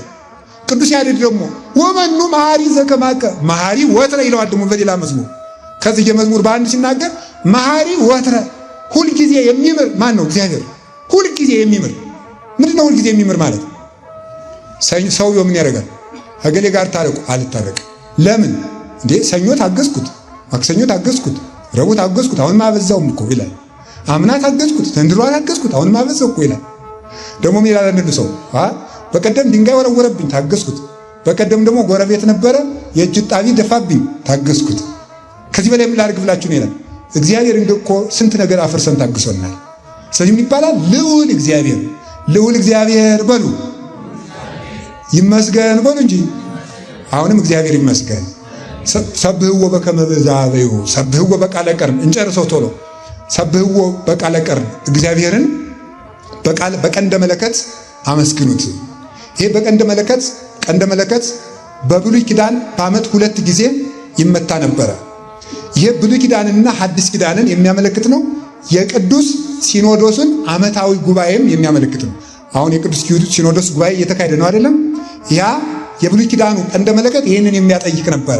እግዚአብሔርን ከሩቅ በሚሰማ ጉባኤ፣ በሰለስቱ ምዕት ጉባኤ፣ በቁስጥንጥንያ ጉባኤ፣ በኤፌሶን ጉባኤ፣ በአበው ጉባኤ ከሩቅ በሚሰማ ሃይማኖት፣ ከሩቅ በሚሰማ ምግባር ደግነታችሁ እስኪሰማ ድረስ አመስግኑት ማለት። ደግነታችሁ እስኪሰማ ድረስ አመስግኑት ማለት እግዚአብሔርን በቀንደ መለከት አመስግኑት ማለት በብሉይ ኪዳንና በሐዲስ ኪዳን በተመሰረተ ሃይማኖት ላይ ቁማችሁ ከሩቅ በሚሸት ምግባር፣ ከሩቅ በሚሰማ ምግባር የት ልትሄዱ ነው? ከደጉ ከአብርሃም ቤት በልተን ጠጥተን ልንመጣ። የት ልትሄዱ ነው? የበረሃውን ኮከብ እንጦንስን አይተን ልንመጣ። የት ልትሄዱ ነው? አንጠላሪዎስ የሚባል ደግ ሰው ነበረ፣ እሱ ቤት ልንበላ እየተባለ ደግነታችሁ ከሩቅ እስኪሰማ ድረስ አቀድም አይኩቶቶ ለእግዚአብሔር ይላል ቅዱስ ጳውሎስ። እናንተ ስለ እናንተ እግዚአብሔርን አስቀድም ያመሰግነዋለሁ። እስመ ተሰማት ሃይማኖትክሙ ሃይማኖታችሁ እስከ ምድር ዳርቻ ድረስ ተሰምታላችና ይላል። ምግባራችሁ ከሩቅ እስኪሰማ ድረስ። እኛ ታውሳላችሁ በኦሪት ዘፍጥረት ምዕራፍ 6 ላይ እንደተቀመጠው እግዚአብሔር ምንድን ነው ያለው? የእነዚህ ሰዎች የኃጢአታቸው ጩኸት ወደ መንበሬ ደርሷል ነው ያለው። ዛሬ ግፋችን የት እንደደረስ ብታዩት እኮ ጽም ድንቅ ነው። ጽዋችን ሞልቶ ፈሷል። ቀስተ ደመና ታውቃላችሁ አይደል? አታውቁም? የሚያውቅ አባቶች ምን ይላሉ? እያወቁ ዝም ማለትና ከቤት ልብስ እያለ ቤተክርስቲያን ለብሶ አለመሄድ ትዕቢት ነው ይላሉ። ከቤት ልብስ እያለ ጥሩ ልብስ እያለ ቤተክርስቲያን ጥሩ ልብስ ለብሶ አለመምጣት ትዕቢት ነው። ለምን? ተተነው ነው እንጂ አለ ማለት ነው። በሌላቸው ሰዎች መመካት ማለት ነው፣ መመጻደቅ። ስለዚህ እኛ የናቅነውን ዓለም ተከፈሰሱበት ማለት ነው። ይሄ ማለት ቀስተ ደመና ታውቃላችሁ? ምንድን ነው? ቀስተ ደመና አይደለም ነው። አንዳንድ ቀን ግን የማርያም መቀነት የምንለው ቀስተ ደመና የሚታየው ምንድነው? ይሉን አባቶቻችን በኖህ ዘመን ቀስተ ደመናው የሚታየው በዚህ አድኛችኋለሁ ለማለት ነው። ዛሬ ለምንድነው አንዳንድ ቀን ቀስተ ደመና በደመናው ላይ የሚወጣ ሲባል እንዳላጠፋችሁ ለእናቴ የሰጣዋት ቃል ኪዳን ኑሮ ነው እንጂ በደላችሁ ከኖህ ዘመን ሰዎች ጋር እኩል ነው ማለት ነው። አሁን በቃ ይሄ ነው ቀስተ ደመና የሚገለጠው፣ ይሄ ነው ባንዲራውም ሰንደቅ ዓላማውም የሚዘልፈን ይሄ ነው። እንደ ቀስተ ደመና ምልክት ያደረጋት እናቱ ቅድስት ድንግል ማርያም ኪዳነ ምሕረት ስላለች በሷ ምክንያት እንዳንቀሰፍ ስለሚጠብቀን ነው እንጂ ኪዳነ ምሕረትን በእውነቱ ውደዷት። አዲስ አበባን ከሚጠብቁ አድባራት መካከል እስጢፋኖስን ነው መስበክ እንዳትልኝ፣ ነገ እንነጋገራለን እሱን። እሺ። ስለዚህ እንጦጦ ኪዳነ ምሕረት ናት። እኔ እንጦጦ ኪዳነ ምሕረቱ አስተዳዳሪ ልከውኝ እንዳይመስላችሁ ኪዳነ ምሕረትን ስለምወዳትና የእንጦጦ ኪዳነ ምሕረትን ብዙ ታምራት የተደረገባት ብዙ ለ200 ለ300 የተሰወሩ ቅዱሳንም የኖሩባት ቦታ ናት። ለ300 ከግራኝ መሐመድ ጀምረው ከሞት ተሰውረው የነበሩ ቅዱሳንም ነበሩባት። በግራኝ መሐመድ ጀምረው ተሰውረው እስከ ጃንሆይ ዘመን ድረስ የነበሩ ቅዱሳንም ነበሩ። ይሄ እነዚህ ማናውቃቸው ተራሮች ነው የሚጠብቁን። አሁንም ደግሞ የቅድስት ኪዳነ ምሕረት በረከቷና ቃል ኪዳኗ በጌታችን በኢየሱስ ክርስቶስ ቸርነት እንድንጠበቅ ይርዳል። እንዳላጠፋችሁ የእናቴ ቃል ኪዳን ኑሮ ነው እንጂ ክርስቶስ የምሕረት ውሃ ነው። እናቱ ደግሞ ምሕረቱን የሚያጸናባት ቀስተ ደመና ናት። ምሕረቱን እንዳይታጠፍ የሚያደርግ ሰማይ የምንላት እኮ ለዚህ ነው። ይቺ ጠፈር ሰማይ ናት። ከዚህ ጠፈር በላይ ሐኖስ የሚባል የሚገማሸር ቁጡ አለ። ያ ውሃ እንዳይፈስ ይቺ ጠፈር አለች። የእግዚአብሔር መዓት እንዳያጠፋን የእናቱ ቀስተ ደመናነት ምልክት አለ። ያ ቀስተ ደመና ይጠብቀናል። በዚያ ቀስተ ደመና እንዲጠብቀን እግዚአብሔር ቃሉን አሳልፏልና ስለ እግዚአብሔር በልዕልናው በጌትነቱ ኃጢአታችን ንቆ ይምራልና ግፋችን የት እንደደረሰ የት እንደተሰማ ልብ በሉትና ከሩቅ በሚሰማ ምግባር እስቲ እግዚአብሔር ያሳያችሁ። ኢትዮጵያ ሀገራችን ዛሬ ሰው ኢትዮጵያውያንን እንይ እያለ የሚመጣባት ሆኗል ወይስ እየወጣ የሚሄድባት ነው የሆነችው? ድሮ ቅዱሳን ኢትዮጵያውያን ለማየት ይመጡ ነበር። ዛሬ እንኳን ቅዱሳን ፈረንጅ እንኳን ከኢትዮጵያ እየቀረበ ለምን ሲባል የመከራ አውድማ አደረግናት። የመባላት አውድማ ስላደረግናት ማለት ነው። 9 ቅዱሳን የመጡ ምን ብለው ነው? አረ ኢትዮጵያ የምትባል እግዚአብሔር ሀገር አለች አሉ። ሮም ካቶሊክ ክርስቶስን ክዳለች ብለው ተሰደው መጡ። አቡነ ገብረ መንፈስ ቅዱስ ወደ ኢትዮጵያ የመጡት የኢትዮጵያውያንን መዓዛ እየሸትቱ ነው። እግዚአብሔር ከኢየሩሳሌም ተሰጥቶ የመጣ ኢትዮጵያ ትንቢተ ዕንባቆም ላይ አይጻዳተ ኢትዮጵያ ይደነግዛ፣ የኢትዮጵያ ድንኳኖች ይጨነቃሉ ይላል። የኢትዮጵያ ድንኳን ማለት ልብ ማለት ነው። የኢትዮጵያ ድንኳኖች ይጨነቃሉ ማለት የኢትዮጵያውያን ልባቸው እግዚአብሔርን ይፈራል ነው። እግዚአብሔርን የሚፈራ ነው። ያ ልባችን ነበረ። እናቱን በእናትነት በቃል ኪዳን በእንግድነት ክርስቶስን በአባትነት ተቀብለን የተባረክን በዚያ ነበረ እና ኢትዮጵያውያን ጥበብ የሚፈልግባት ሃይማኖት የሚገኝባት ዜማ የሚገኝባት ሀገር ናት። እስከ ወዴት እንዲሰማ ሀገራችንን ከማሰደብ እግዚአብሔር ይሰውረን። አንድ አባት አሉ ኢትዮጵያ ድጓል የቅዱስ ያሬድ ይባላሉ። ፈረንጅ መጅስ አንዳንድ ጊዜ ሞኝ አይደል? የኢትዮጵያ ሰው በሙሉ ድጓ የሚያውቅ ነው የሚመስለው እና ሄዶ ውጭ ሀገር ሲሄድ አንዱን የኢትዮጵያ አፈቀላጤ እስቲ የኢትዮጵያ ድጓ ጮህልኝ ሲለው ዘፈን ነግሮታል። ዘፈን ጮኸለታል። ያን እዚህ ፊት ጮኸለት። ኋላ የድጓ መምህር ሄደዋል ውጭ ሀገር። ኋላ የድጓ ጮህልኝ ሲባል ድጓ ጮኸለታል። ያ ፈረንጅ ደግሞ ያን ዘፈኑን ግጥሙንም አውቀዋለሁ አልነግራችሁም። ዘፍ ደግሞ ችግር ነው ብዬ ነው እንጂ እንደዚያ ብሎ ገዘፍኖ መጥቷል። ኋላ ዘፈኑን ይዞ የያሬድ ድጓ እያል ሲሆን ይሄኛው ሊቁ ዶ ሲጮህልኝ ብሎ ጮኸለታል።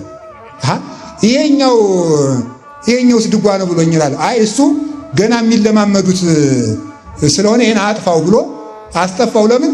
ሀገራችን የዘፈን ሀገር ናት ተብላ እንዳትሰደው ማለት ነው። ይሄ ገና የጀመረው ስለሆነ ይሄን አጥፋው የነው ድጓ ብሎ አሳዝለ ሀገራቸው እንዳትሰደብ ማለት ነው። እና በእውነቱ ከሩቅ የሚሰማ በቀንደ መለከት አመስግኑት ማለት መራራ ሕይወታችሁ ከሩቅ እንዳይሰማ አድርጉት። አይተው እናንተን እግዚአብሔር እንዲያመሰግኑ በጎ ምግባራችሁ ከሩቅ ይታይላችሁ እንጂ ክፉ ነገራችሁ አይታይባችሁ የሚለውን ሲናገር እግዚአብሔርን በመለከት አመስግኑት። ሰብህዎ ለእግዚአብሔር ምን አለ? በቃለ ቀን ሰብህዎ በመዝሙር ወበመሰንቆ። 2 ነጥቦች ነው የቀሩኝ። እግዚአብሔርን በመዝሙርና በመሰንቆ አመስግኑት። እስኪ በሉ እግዚአብሔርን በሉ በመዝሙርና በምን አመስግኑ? በመሰንቆ። በመዝሙርና በመሰንቆ ምንድን ነው? መሰንቆ ማለት ሃይማኖት ነው። ማን እንደተረጎመው? ቅዱስ አትናቴዎስ ነው የተረጎመው። መሰንቆ ማለት ሃይማኖት ማለት ነው። መዝሙር ማለት ምግባር ማለት ነው። እግዚአብሔርን በመዝሙርና በመሰንቆ አመስግኑት ማለት እግዚአብሔርን ሃይማኖትን ከስነ ምግባር አንድ አድርጋችሁ አመስግኑት ነው። መሰንቆ ብቻ ቢጮህ ትርጉም የለውም። መዝሙር ብቻም ሳይሆን አስማምታችሁ አመስግኑት። አሁን አንዳንዱ ሰው ሃይማኖት ሳይኖረው መዝሙር ይሆናል፣ ሃይማኖት ሳይኖረው ዝማሬ ይሆናል። አንዳንዱ ሰው ደግሞ ይላል የመናፍቃንን መዝሙር ብናመሰግን ችግር አለው ይላል። አዎ አለው። ሰብዎ በመዝሙር ወበመሰንቆ በመሰንቆና በመዝሙር አመስግኑት ማለት ሃይማኖትና ምግባር ጨምራችሁ አመስግኑት። ሃይማኖትና ምግባር ሳይዙ ማመስገን። አንዳንዱ ሰው ንስሐ ሳይገባ መዝሙር ክፍል መሆን ያምረዋል። ንስሐ አይገባም፣ መቁረብ አይፈልግም፣ መዝሙር ክፍል መሆን ያምረዋል። ዳዊት አይደግምም፣ መዝሙር ክፍል መሆን ያምረዋል። ማስቀደስ ኪዳን ማስደረስን አይፈልግም፣ ዝማሬ መሆን ያምረዋል። የለም ከማመስገን በፊት ሃይማኖትና ምግባርን ያዝ። ሃይማኖት ከሌለው ሰው እግዚአብሔር ምስጋናን አይፈልግም። ሃይማኖት የሌለው ሰው በሃይማኖቱ የሚታማ በሃይማኖት የሚጠረጠር ሃይማኖቱ እንክርዳድ የተጨመረበት ሰው እግዚአብሔር ይህንን አይፈልግም። ይሄ የማን ነው? የቃየል መስዋዕት ነው። አይቀበለውም እንዲህ ያለውን ነገር። ስለዚህ ለይቶ ሃይማኖት ማመስገን፣ ምስጋና፣ መዝሙርን ካዳመጣችሁ ሃይማኖት ያለውን ሰው ለስጋችን ስለተመቸን መዝሙሩ ተመልከቱ። መዝሙሩ ትክክል ነቀፋ የሌለበት እንኳን ቢሆን የሚዘምረው ሰውዬ ሃይማኖት ከሌለው ግን ትክክል አይደለም። ለምን ቢባል የቀረበው ማር እንኳን ቢሆን መርዝ በነበረበት ዕቃ ከቀረበ ማር አይደለም፣ ይገላል። ሃይማኖት አልባ ምስጋና የለም፣ ምግባር አልባ ምስጋና የለም። እየወደቁ እየተነሱ ሰው ይወድቃል ይነሳል። ምግባርን ከሃይማኖት ይዛችሁ አመስግኑት። መሰንቆ የቤተ ክርስቲያን የአንድነቷ ምሳሌ ነው። መሰንቆ ጭራው ብዙ ነው፣ ድምፁ ግን አንድ ነው። ቤተ ክርስቲያን ብዙ ሕዋሳት አሏት፣ አንድ አካል ናት። የማን አካል? የክርስቶስ አካል ነው። በቤተ ክርስቲያን መለያየትን የሚፈጥር ሰው ቢቀድስ፣ ማይሌት ቢቆም፣ ድጓ ቢያውቅ፣ አንገቱ እንደ ቀለበት እስከሚቀጥል ድረስ ቢዘም፣ ቢጸነጽል፣ ቢያመረግድ፣ ቅኔ ቢቀኝ በፍጹም ትርጉም የለው። የቤተ ክርስቲያንን አንድነት የሚነካ ሁሉ ምስጋና አይደለም። ድጓ ሊሆን ይችላል እንኳ የቅዱስ ያሬድ ድጓ እንኳን ቢሆን እግዚአብሔርን በመሰንቆና በምግባር አመስግኑት ማለት ሃይማኖትን ከምግባር አንድነትን ጠብቃችሁ አመስግኑ። የእግዚአብሔር ቤተሰቦች በሕይወታችሁ ዘመን ሁሉ ቅድሚያ የምትሰጡት ነገር ቢኖር የቤተ ክርስቲያን አንድነት ነው። እስኪ የቤተ ክርስቲያን አንድነት በሉ።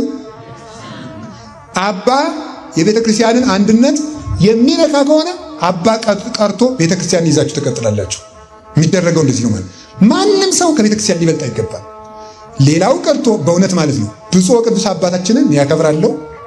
እሳቸው እንኳን ቢሆኑ ከቤተ ክርስቲያን አይበልጡ። እሳቸው እንኳን ቢሆኑ ማለት ይህን በመናገር ይቅርታ ይደረግልኝ።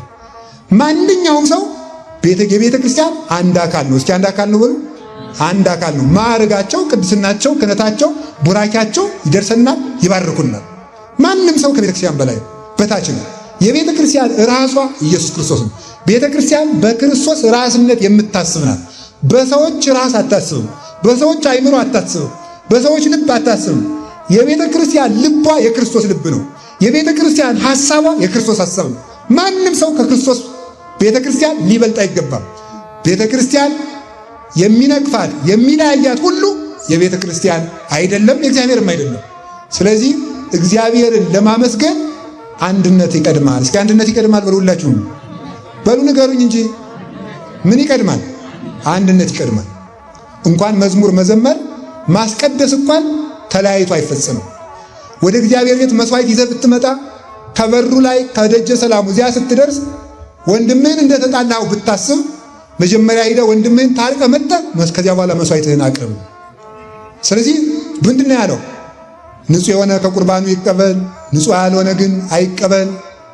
በልቡናው ቂምና ዝሙት ልዩ ሐሳብም ያለበት ቢኖር አይቅረብ። ልዩ ሐሳብ ምንድን ነው? ምንፍቅና ነው።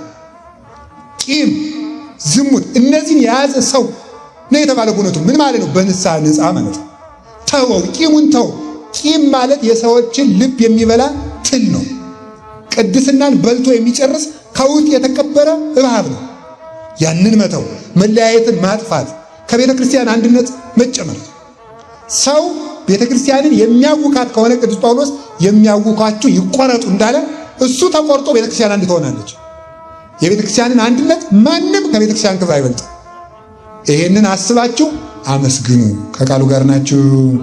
እግዚአብሔር ከሁላችን ጋር ይሁን። ሰብህዎ በመዝሙር ወበመሰንቆ ሰብህዎ በከበሮ ወበትፍሲት። እግዚአብሔርን በከበሮ አመስግኑት። ተመልከቱ። ከበሮ የተባለ ምንድን ነው? ከበሮ የተባለ ልብ ነው። አንድም የሰዎች ሰውነት ነው። ከበሮ ምንድን ነው? ከበሮ የደናግላን ምሳሌ ነው። እንዲያውም እንደምታውቁት ቅዱስ ጎርጎርዮስ ዘኑሲስ እንደሚተረጉመው ማርያም ቅዱስ ሳዊሮስ ዘስሙናይንም ተርጉሞታል። ማርያም የሙሴ እህት ነበረች። የሙሴ እህት እስራኤል ባህር ከፍለው ከተሻገሩ በኋላ በከበሮ ነው ያመሰገነች። የእስራኤል ሴቶችም እሷን እየተከተሉ አመስግነዋል። እና ያች ማርያም የድንግል ማርያም ምሳሌ ናት። ከበሮ ደግሞ የእመቤታችን የንጽህናዋ ምሳሌ ናት። ከበሮ ቆዳው ተነክሮ ሽታው ለቆለት ቆሻሻው ተፍቆ ንጹህ ሆኖ የደረቀ ከበሮ ነው። ምንም ፈሳሽ የሌለበት ምንም ክፉ መዓዛ የሌለበት ነው ከበሮ። እመቤታችንም ከአዳም እርግማን ንጹህ የሆነች የአዳም የዲያብሎስ ክፉ መዓዛ የሌለባት ንጽሕት ናት።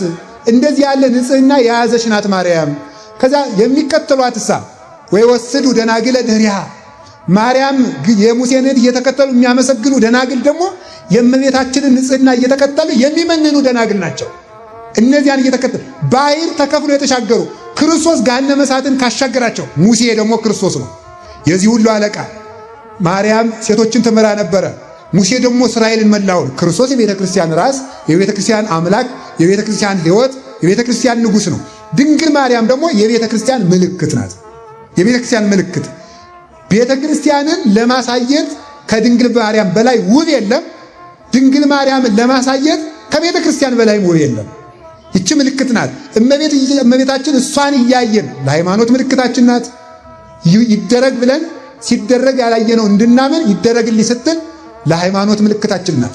ለሰማዕትነት ምልክታችን ናት። በስደቷ ለንጽህና ምልክታችን ናት እመቤታችን። ለትዕግስት ምልክታችን ናት። ስለዚህ እመቤታችንን ምልክት አድርገን እናመሰግናለን። እና ከበሮ ምን ምሳሌ ይመስላችኋል? ይሄን ዛይሉ የኃጢአቱን እርኩሰት የኃጢአቱን ረሳት ጉስቁልናውን በንስሐ አጥርታችሁ ሰውነታችሁን ቀድሳችሁ ከዚህ ዓለም የኃጢአት ረገረግ ሁሉ ነስታችሁ እግዚአብሔርን አመስግኑት። ጸሎት የሚሰማው ምስጋና የሚሰማው ቅዳሴ የሚሰማው ማህሌት የሚሰማው ከበሮ ማለት ሰውነትህን ከክፉ ሽታ ለየው። ክፉ ሽታ ማለት የዲያብሎስ መዓዛ ነው። ለሞት መዓዛ የሚሆነው አለ ቅዱስ ጳውሎስ አንደኛው ቆሮንቶስ ምዕራፍ 2 ላይ የሞት መዓዛዎች ማለት ዲያብሎስ የሚመስሉ ተሳዳቢዎች፣ ነቃፊዎች፣ ጸያፎች፣ ትልቅ ትንሽ ሳይመርጡ የሚሳደቡ እንዲህ ያሉትን የዲያብሎስ መዓዛ ያላቸው ከበሮ አይደሉም። እነዚህ ከበሮ ቢይዙ ምስጋናቸው አስጸያፊ ነው። እስራኤል ሰቆራረ ኮንክሙኒ አስጸያፊ ሆናችሁ ቢባል ሰውነታቸው ከተንኮል፣ ከጥርጥር፣ ከክፋት ንስሐ መግባት የማይሹ የማይቆርቡ ሰውነታቸው ከበሮነት የሌለው እነዚህ ቢያመሰግኑ እንኳን ምስጋናቸው ተቀባይነት የለውም። ስለዚህ ከክደት ከጥርጥር ንጹሕ ናችሁ እግዚአብሔርን አመስግኑ። ስለዚህ እግዚአብሔርን ለማመስገን በጥሩ ዝጉርጉር የተለበጠ ከበሮ ይዘ እንዲና እንዲህ ሳይሆን ሰውነትን በቅድስና ለብጠው ነው። የክርስቶስን ሕማም ማስታወስ ተዘክሮት እግዚአብሔር ይኑርህ። በኃጢአት ራስህ ለይ። የሰንበት ተማሪ አንዳንድ ቀን ነው፣ ሁሉም አላልኩ። አንዳንድ ቀን ጥቂት ሰንበት ተማሪ እንደው መቼስ ግልጡን አይደል? ሰንበት ተማሪ አብዛኛውን የሚያበዛው መዝሙር ክፍል ማለት ነው። እኔ እውነቱን ነው የምናገር ማለት ትምህርቱ ብዙም አይወደድም። ድሮ ዛሬ ቀረ እንጂ የሰንበት ትምህርት ቤት አዳር መርሃ ግብር የሚባል አለ እና እኔ እንደው ሂጄም 1-3-4 ጊዜ ላስተምር ይጫውቃለሁ።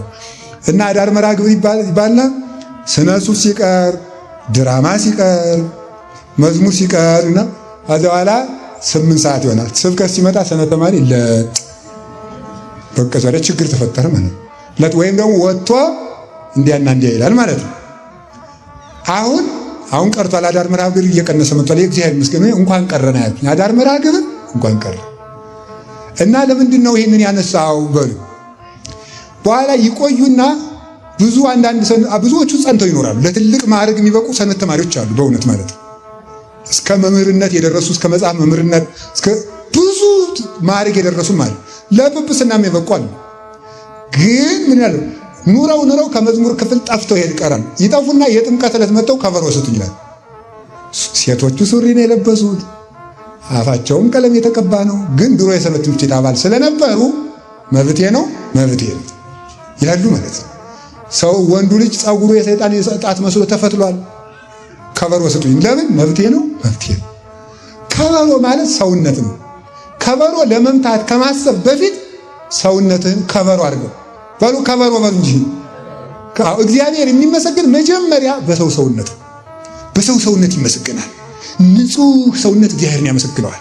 ንጹህ ሰውነት ይውላችሁ።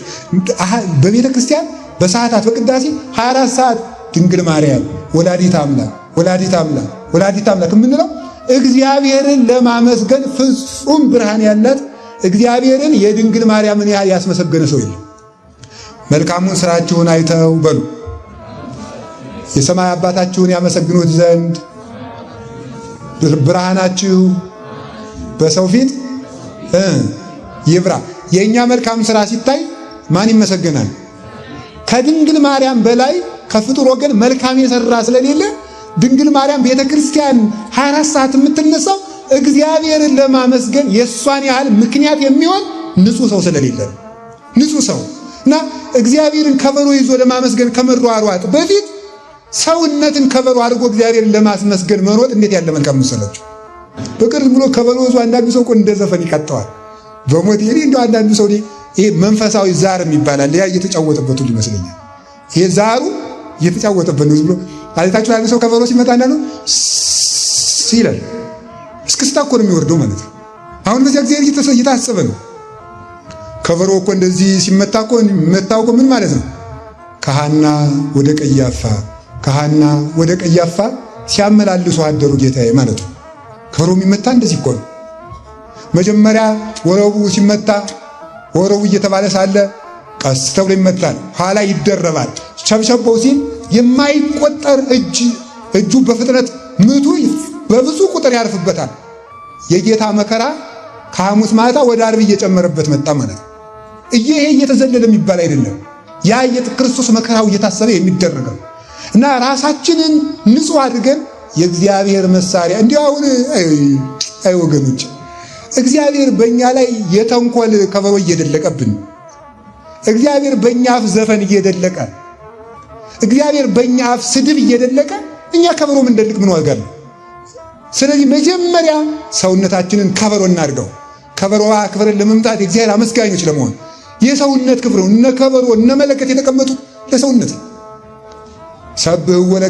ሰብህዎ በአውታር ወበንዚራ እግዚአብሔርን በበገና አመስግኑት። እስኪ በበገና አመስግኑት በሉ። ጨረስን። እንግዲህ አንድ ብቻ ነው የቀረች። እግዚአብሔርን በሉ በበገና አመስግኑት። አሁን በጣም ግሩም ነው። አዲስ አበባም፣ ሐዋሳም፣ ድሬዳዋም፣ ባህር ዳርም፣ ጎንደርም፣ ሌላም ቦታ ጅማም፣ ሌላም ቦታ አሁን የበገና ስልጠና አለ በየቦታው አይደል? አሁን ብዙ በገና ተማሪዎችንም እያየን ነው። ግን በገናውን ስናይ በዚያው ልክ እንዲያድግ የሚፈለግ ግን አንድ ነገር ያስፈልጋል። በእውነቱ እስቲ እግዚአብሔርን በበገና አመስግኑት በሉ። በገናው ስንት አውታር ነው ያለው? 10። እሺ በገናው ድምፁ የሚያምረው ሲላላ ነው ሲወጠር ነው? በሉ ንገሩኝ እንጂ። ሲወጠር መልካም ድምፅ ይወጣዋል። እነዚህ የእግዚአብሔርን ሕግ ለመፈጸም ሰውነታቸውን የሚያስጨንቁ ሰማዕታት ናቸው። እንደ ቅዱስ እስጢፋኖስ ያሉት ማለት ነው። ሰውነቱን ራሱን የሚያስጨንቃትን ሰው አመስግኑት ይላል ኢሳይያስ። ትንቢተ ኢሳይያስ ምዕራፍ 49 ላይ እግዚአብሔርን ለማግኘት ብለው የሚጨነቁትን በጾም ራሳቸውን የሚገስጹትን ለእግዚአብሔር ብለው የሚያምርባቸውን አይደለም፣ ለእግዚአብሔር ብለው የሚያምሩ አሉ አንዳንድ ሰዎች ማለት ለእግዚአብሔር ብለው እግዚአብሔርን ካመንኩ ወዲህ እንዲህ ብሎ አማረብኝ ብሎ ተታነዋል። ለማንኛውም ለእግዚአብሔር ብለው የሚራቡ፣ ለእግዚአብሔር ብለው የሚጠሙ፣ ለእግዚአብሔር ብለው ራሳቸውን የሚክዱ ሰዎች ሕጉን ለመፈጸም ብሎ 24 ሰዓት ሕጉን ለመፈጸም የሚተጉ ሰዎች፣ ትጋት ያላቸው ሰዎች፣ ስንፍናን ያራቁ እነዚህ በገና ናቸው። 5 የስሜት ሕዋሳት አሉ። ዓይን፣ ጆሮ፣ አፍንጫ እናውቀዋለን። ለዚህ ነው እንዴ ብላችሁ ነው አይደል? አፍሽ፣ እጅ እና 10 በገና ማለት 5ቱን እነዚህን በሙሉ አስጨንቆ የእግዚአብሔር ያደረገ ሰው በዓይኑ መልካም የሚያይበት፣ በጆሮ መልካም የሚሰማበት፣ በአንደበቱ የሚያመሰግንበት፣ በእጁ መልካም የሚዳስስበት፣ በአፍንጫው ዕጣን የሚያሸትበት አስጨንቆ ከኃጢአት ሰውነቱን የሚለያት ሰው እንዲህ ያለው ሰው ነው ሕዋሳት አፋውን የቀደሰ። አምስቱ ደግሞ የውስጥ ናቸው። 5 መክሊት ያለው 5 አተረፈ ማለት 5ቱን የውጩን ሕዋሳቱን ጠብቆ የውስጡን 5ቱን ጨምሮ አተረፈ ማለት። 10 ሕዋስ 10 አውታር ያለው በገና ማለት ልቡንም ውጩንም የጠበቀ እጁን ከርኩሰት የተጠበቀ። በገና መማር የምትፈልጉትን ያህል 10ሩን ሕዋሳታችንን ለመጠበቅ ለእግዚአብሔር መትጋት አለብን። መትጋት ማለት አሁን አንዳንድ ሰው እኔ እንቅልፍ እምቢ ብሎኛል ይላል። ዱኒ የሚያስደንቀኝ አባ ስጸልይ እንቅልፍ እምቢ እያለኝ መፍትሄው ምንድነው የሚለኝ ሰው እኔ ይገርመኛል። እንዳትሉኝ ማለት ነው። እናንተ እንኳን አትሉኝ ነው እዚህ ያላችሁ። ኋላ እኔም እጨርሳለሁ ልሄድ ነው። አሁን እንዴት የእንቅልፍ መድኃኒት ራስህ ነህ እንጂ ማን በታምር እግዚአብሔር እንቅልፍ ያርቅላችሁ ነው እንዴ? እንኳን ለኛ ለሐዋርያትም በታምር እንቅልፍ አራቀላቸው። ሐዋርያትን ራሱ እናንተ ንቁና ጸልዩ እንጂ ትጉ፣ ዘወር ሲል ጌታ ለት ዙሮ መጥቶ ኧረ እባካችሁ ተግታችሁ ጸልዩለት። እንግዲህ ዝም ብሎ በታምር አሁን አንዳንድ ሰው አለ ጸራሞ ደራሞ የሚባል ሰይጣን ስላለ እሱን ተጠምቀህ ካለቀቀ እንቅልፍ ስለማይለቅ በፍጹም መጸለይ አይችልም። ኧረ ቀልድ። ራስህ እየተኛህ ነው እንዴ? ራስህ እየተኛህ ማታ ጠላህን ስትደረግም መጠጥን ስትጠጣ እያመሸ ዓይንህን በፌስቡክ ስታፈዝ እያመሸ እንቅልፍ ላይ መጣ ነው። ሰው አይምሮ ሲጨናን እንቅልፍን የሚያመጣው አንደኛ ማታ ውሃ አብዝቶ መጠጣት፣ ከመሸ ራት መብላት፣ ጭንቀት ማብዛት፣ እምነት ማጣት፣ ሐሳብን አይምሮን በብዙ ቦታ መጥመድ። ይሄ ነው እንቅልፍ የሚያመጣ የሚያፈዘን ማለት። ሰይጣን እኮ አስፈቅዶ ነው የሚፈትን። ስለዚህ መቁረጥ አንዱ ደግሞ የሚያቅረን ምንድን ነው? መቁረጥ። አንዳንድ ሰው ይነቃና መተኛት፣ ይነቃና መተኛት፣ ይነቃና መተኛት። እንቅልፍ እንደውም ብያለኝ ተንቃ በታምር ማምሁ እናንተ ባለማችሁ ያላችሁ በታምር እንቅልፍ የሚርቅ ከሆነማ ሁሉም ሰው ምን ያለፈዋል? ምን ደከመ? ሁሉም ሰው እንግዲህ አርቅልኝ እያልን አንዳንድ ቀን አስርቀን አራሳ እንደ መላክ አንተ ጋር ነበር እንዴ? ተጋድሎ እኮ ነው። እንዲያውም ይገርማችኋል፣ ሰው ወደ እግዚአብሔር በቀረበ ቁጥር እንቅልፍ እየበረታብን የሚሄድ ሰውነቱ ይዝላል። አጋንንት ደግሞ የሰውነቱን ዝለት ተጠቅመው ይታገሉታል። ስለዚህ እንዳይታገል ሰውነትን ብርቱ ማድረግና መቁረጥ። እንዲያውም አንዳንድ ሰው እንቅልፍም ብያለሁ። እንቅልፍ እምቢ ሲል መተኛት የሚቻለው የት ሲደረስ እንደሆነ ልንገራችሁ። መጀመሪያ ቁመ ጸልይ ይላል። ቁመ ስትጸልይ ቆይና እንቅልፉ እምቢ ሲል ተኛ አላለም። ዳዊቱ ከእጅህ እስከሚወድቅ ድረስ ጸልይ። የዘንዶ ከወደቀ ከወደቀ በኋላ ተኛ አላለም። ቁጭ ብለህ ደግሞ ዳዊቱ ከእጅህ እስከሚወድቅ ድረስ ጸልይ። እሺ፣ ከዚያ በኋላ ዳዊቱ ሲወድቅ ተኛ ደግሞ አላለም። ከዚያ በኋላ ደግሞ ምን ይላል? ቁጭ ብለህ እንቅልፉ ራሱ እስከሚጥልህ ድረስ ቁጭ ብለህ አንቀላፋ። እግዚአብሔርን እያሰብከው ቁጭ በል። መጽሐፍ ማንበብ አይነህ ከደከመው ሲጥልህ ደግሞ ምን ይላል? ደግሞ ተኝተህ ደግሞ እግዚአብሔር ሆይ ተመስገን። ቅዱስ ዳዊት አቤቱ ፈጣሪ በመኝታዬ አስብሃለሁ እንዳለ ደግሞ ተኝተህ ደግሞ ጸልይ። ከዚያ በኋላ ወሰደህ ተኛ ነው። እስቲ አሁን እንቅልፍ እምቢ አለኝ የምትሉ ሰዎች ይሄን ያለፍታችኋል? በፍጹም የለም። ለፍቶ እንዲህ አድርጎ ተግቶ ነው። በገና ሳይወጠር መልካም ድምፅ እንደማይወጣው ሳይተጉ ሳይቸገሩ ሳይጨነቁ ክርስትና የለም። ሰውነቱን የሚወዳት ሰው ካለ ስለኔ ይጣላት፣ ሰውነቱን የጣለ ሰው ያገኛታል ነው እንጂ ኢየሱስ ክርስቶስ ዓርብ ከፍሎልኛልና እኔ አርፌ እተኛለሁ የለም። እንደዚህ ተብሎ አይመለስም። የኔን የሚወድ ሰው ካለ ሰውነቱን ጨክኖ ይጣላት፣ መስቀሌን ተሸክሞ ይከተለኝ። ትጋት ነው። አንዳንድ ሰው ደግሞ ምን ይላል? እንዲሁ ትምህርትን ብያለኝ ዛሬማ የዩኒቨርሲቲ ተማሪ ሁሉ ምን ማለት ጀምሯል መሰላችሁ? በብልሃት እየዞረ ፌስቡክ ለፌስቡክ ሲያውደለድል ሳያጠና ይቀርምና ፈተና ሲቃረብ ሰይጣን አለብኝ ብሎ መጮህ ይጀምራል። ኋላ ጸበል ሄደ። ውሸቱም ዟዳ ማነ እኔ ሰይፉ ጨንገር ነኝ። ማነ የደገመባት ጎረቤቷ አይተጋብ ነው። ምናክ አይተጋብ ብታጠኑ አይሻላችሁ እናንተ ሰዎች? ማጥናት ሲያግለ ጊዜ ጋኔን ያዘ ምናምን ትላለህ። አጥኑ እኔ እያጠናሁ አጥንቼ ነው የተማርኩ። እንግዲህ እኔን አይዘኝም ጋኔን። እንዴት ትቀልዳላችሁ? ወይስ እኔ ቅዱሱኛ ይመስላችኋል? አይደለሁም። እንደናንተ ያለው ኃጢአተኛ ነው። ለምንድን ነው ታዲያ እኛ የቄስ ተማሪዎች ስናጠና ጋኔን የለም እንዴ? ነው ከተማ ነው ያለ ሰይጣን ሞልቷል እኮ። እንደውም ጀግናው ነው ያለ። ደናው አጋንንት እንደውም ያለ በገዳምና በትምህርት ቤት ነው። ለምን ሌባ የሚፈልግ ወርቅ ያለበት ነው ጠጠር ያለበትን። ስለዚህ መልካም ነገር በዝቶ ከሚደረግበት ሰይጣን አንዳንዴ ይዋለ ሚስቱ ስትነዘንጸው እንደው ገዳሜን እጄ ላቀቅሻለሁ ይላል። ከዚያ ደግሞ ዋናው ቀንዳሙ ጋኔን ነው የሚጠብቅ ጌታዬ። ከዚህ ያላሸነፍከውን ሰይጣን ገዳም ገብተህ የምታሸንፈው እንዳይ እዚህ ቻል ዝም ብለህ እሷን ቻል ዝም ብለህ ችሎ መኖር ነው መድኃኒቱ። ሴቱም እንደዚያው ማለት ባሎቻችሁ ሲነዘንዛችሁ ገዳም ሄዶ መግባት አይደለም። ልንገራችሁ፣ አንድ ቦታ ያላሸነፋችሁትን ሰይጣን ሌላ ቦታ ሄዳችሁ አታሸንፉት። ጌታችን መድኃኒታችን ኢየሱስ ክርስቶስ ቆሮንቶስ ያሸነፈውን ሰይጣን ቀራንዮም አሸንፎታል። የሆነ ቦታ የፈተነንን ሰይጣን እዚያው አሸንፈን ነው መሄድ የለም እና ማጥናት። መጽሐፍ ምን ይላል መሰላችሁ? እምከመረከብከ ቀለመ ጸዋገ ተማየ ጥድቤው አሰርተው ክለተ ጊዜያት። ጠማማ ቀለም ከገጠመ 12 ጊዜ አጥና። ስንት ጊዜ አጥና? 12 ጊዜ አንድን የትምህርት ክፍል አጥናውና እስቲ የዛን ጊዜ አጥኖት ነው። እናንተ ዝም ብላችሁ አይምሯችሁም ተጎድቶ ቅድም እንዳልኩት ስለማትጸልዩ ስለማታመሰግኑ እኔ ተደጋጋሚ የምናገራታለሁ። ይቺ የገጠር ከተሞች አካባቢ የምትገኝ ቴሌቪዥን አለች፣ ሚዮታ የምትባል 14 ኢንች ቴሌቪዥን አለች። እና እሷ ቴሌቪዥን ቪሲዲ ነው ዲቪዲ ነው የምትሉት አላውቅም፣ ራሳችሁ በሉት። እሱን አስገብቶ ብዙ ሰዓት ስለሚያጫውቷት ፕሌይ ሲሏት ኖ ሲግናል ነው የምትለው። ኖ ሲግናል ትላለች ወይም ኖ ዲስክ ትላለች።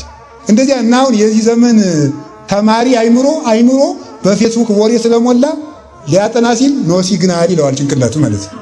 እዚያ በኋላም ይተኛል። መተኛት ነው። ምክንያቱም አስቀድሞ ወሬ ሞልቶታል። አንድ ጌታ አንድ ባሪያ ለሁለት ጌቶች ሊገዛ አይችልም። ለወሬም ለክፋትም ለፖለቲካም የማይሆንልን ሁሉ ገብተን መፈትፈት ይገርማል እኮ። ሐሳብ የሚሰጠን አንወድም እንጂ ሁሉም ቦታ ላይ ገብተን ግን ሐሳብ እንሰጣለን። ሁሉም ቦታ ላይ ወጥነን እኛ። ስለዚህ በሞት እላችኋለሁ እንደ በገና ሰውነታችን ወጥረን እንትጋ። እስኪ እንደ በገና በሉ። ምን እንበል ነው? እንግታ። ተግተን ሰውነታችንን አስጨንቀን መከራን ተቀብለን ለምን ከተባለ እስመ ፍቅረ ክርስቶስ ያገብረን ወዘልፈ ንጸውር ሞቶ ለክርስቶስ በስጋና የክርስቶስን ሞቱን ተሸክመን እንዞራለን በሚሞት ስጋችን። ቅዱስ ጳውሎስ ለምን ስትሉት እስመ ፍቅረ ክርስቶስ ያገብረን ናጥበው ሰዝንቱ ሁሉና ክርስቶስን መውደዳችን እንዲህ እንድንሆን አደረገን አለ ቅዱስ ጳውሎስ። ምን በትጋት እንድንኖር። አንዳንድ ሰው እንዲህ ይላል ዝም ብሎ የእግዚአብሔር መንግስት በኃይል እንጂ በቃል አይወረስም።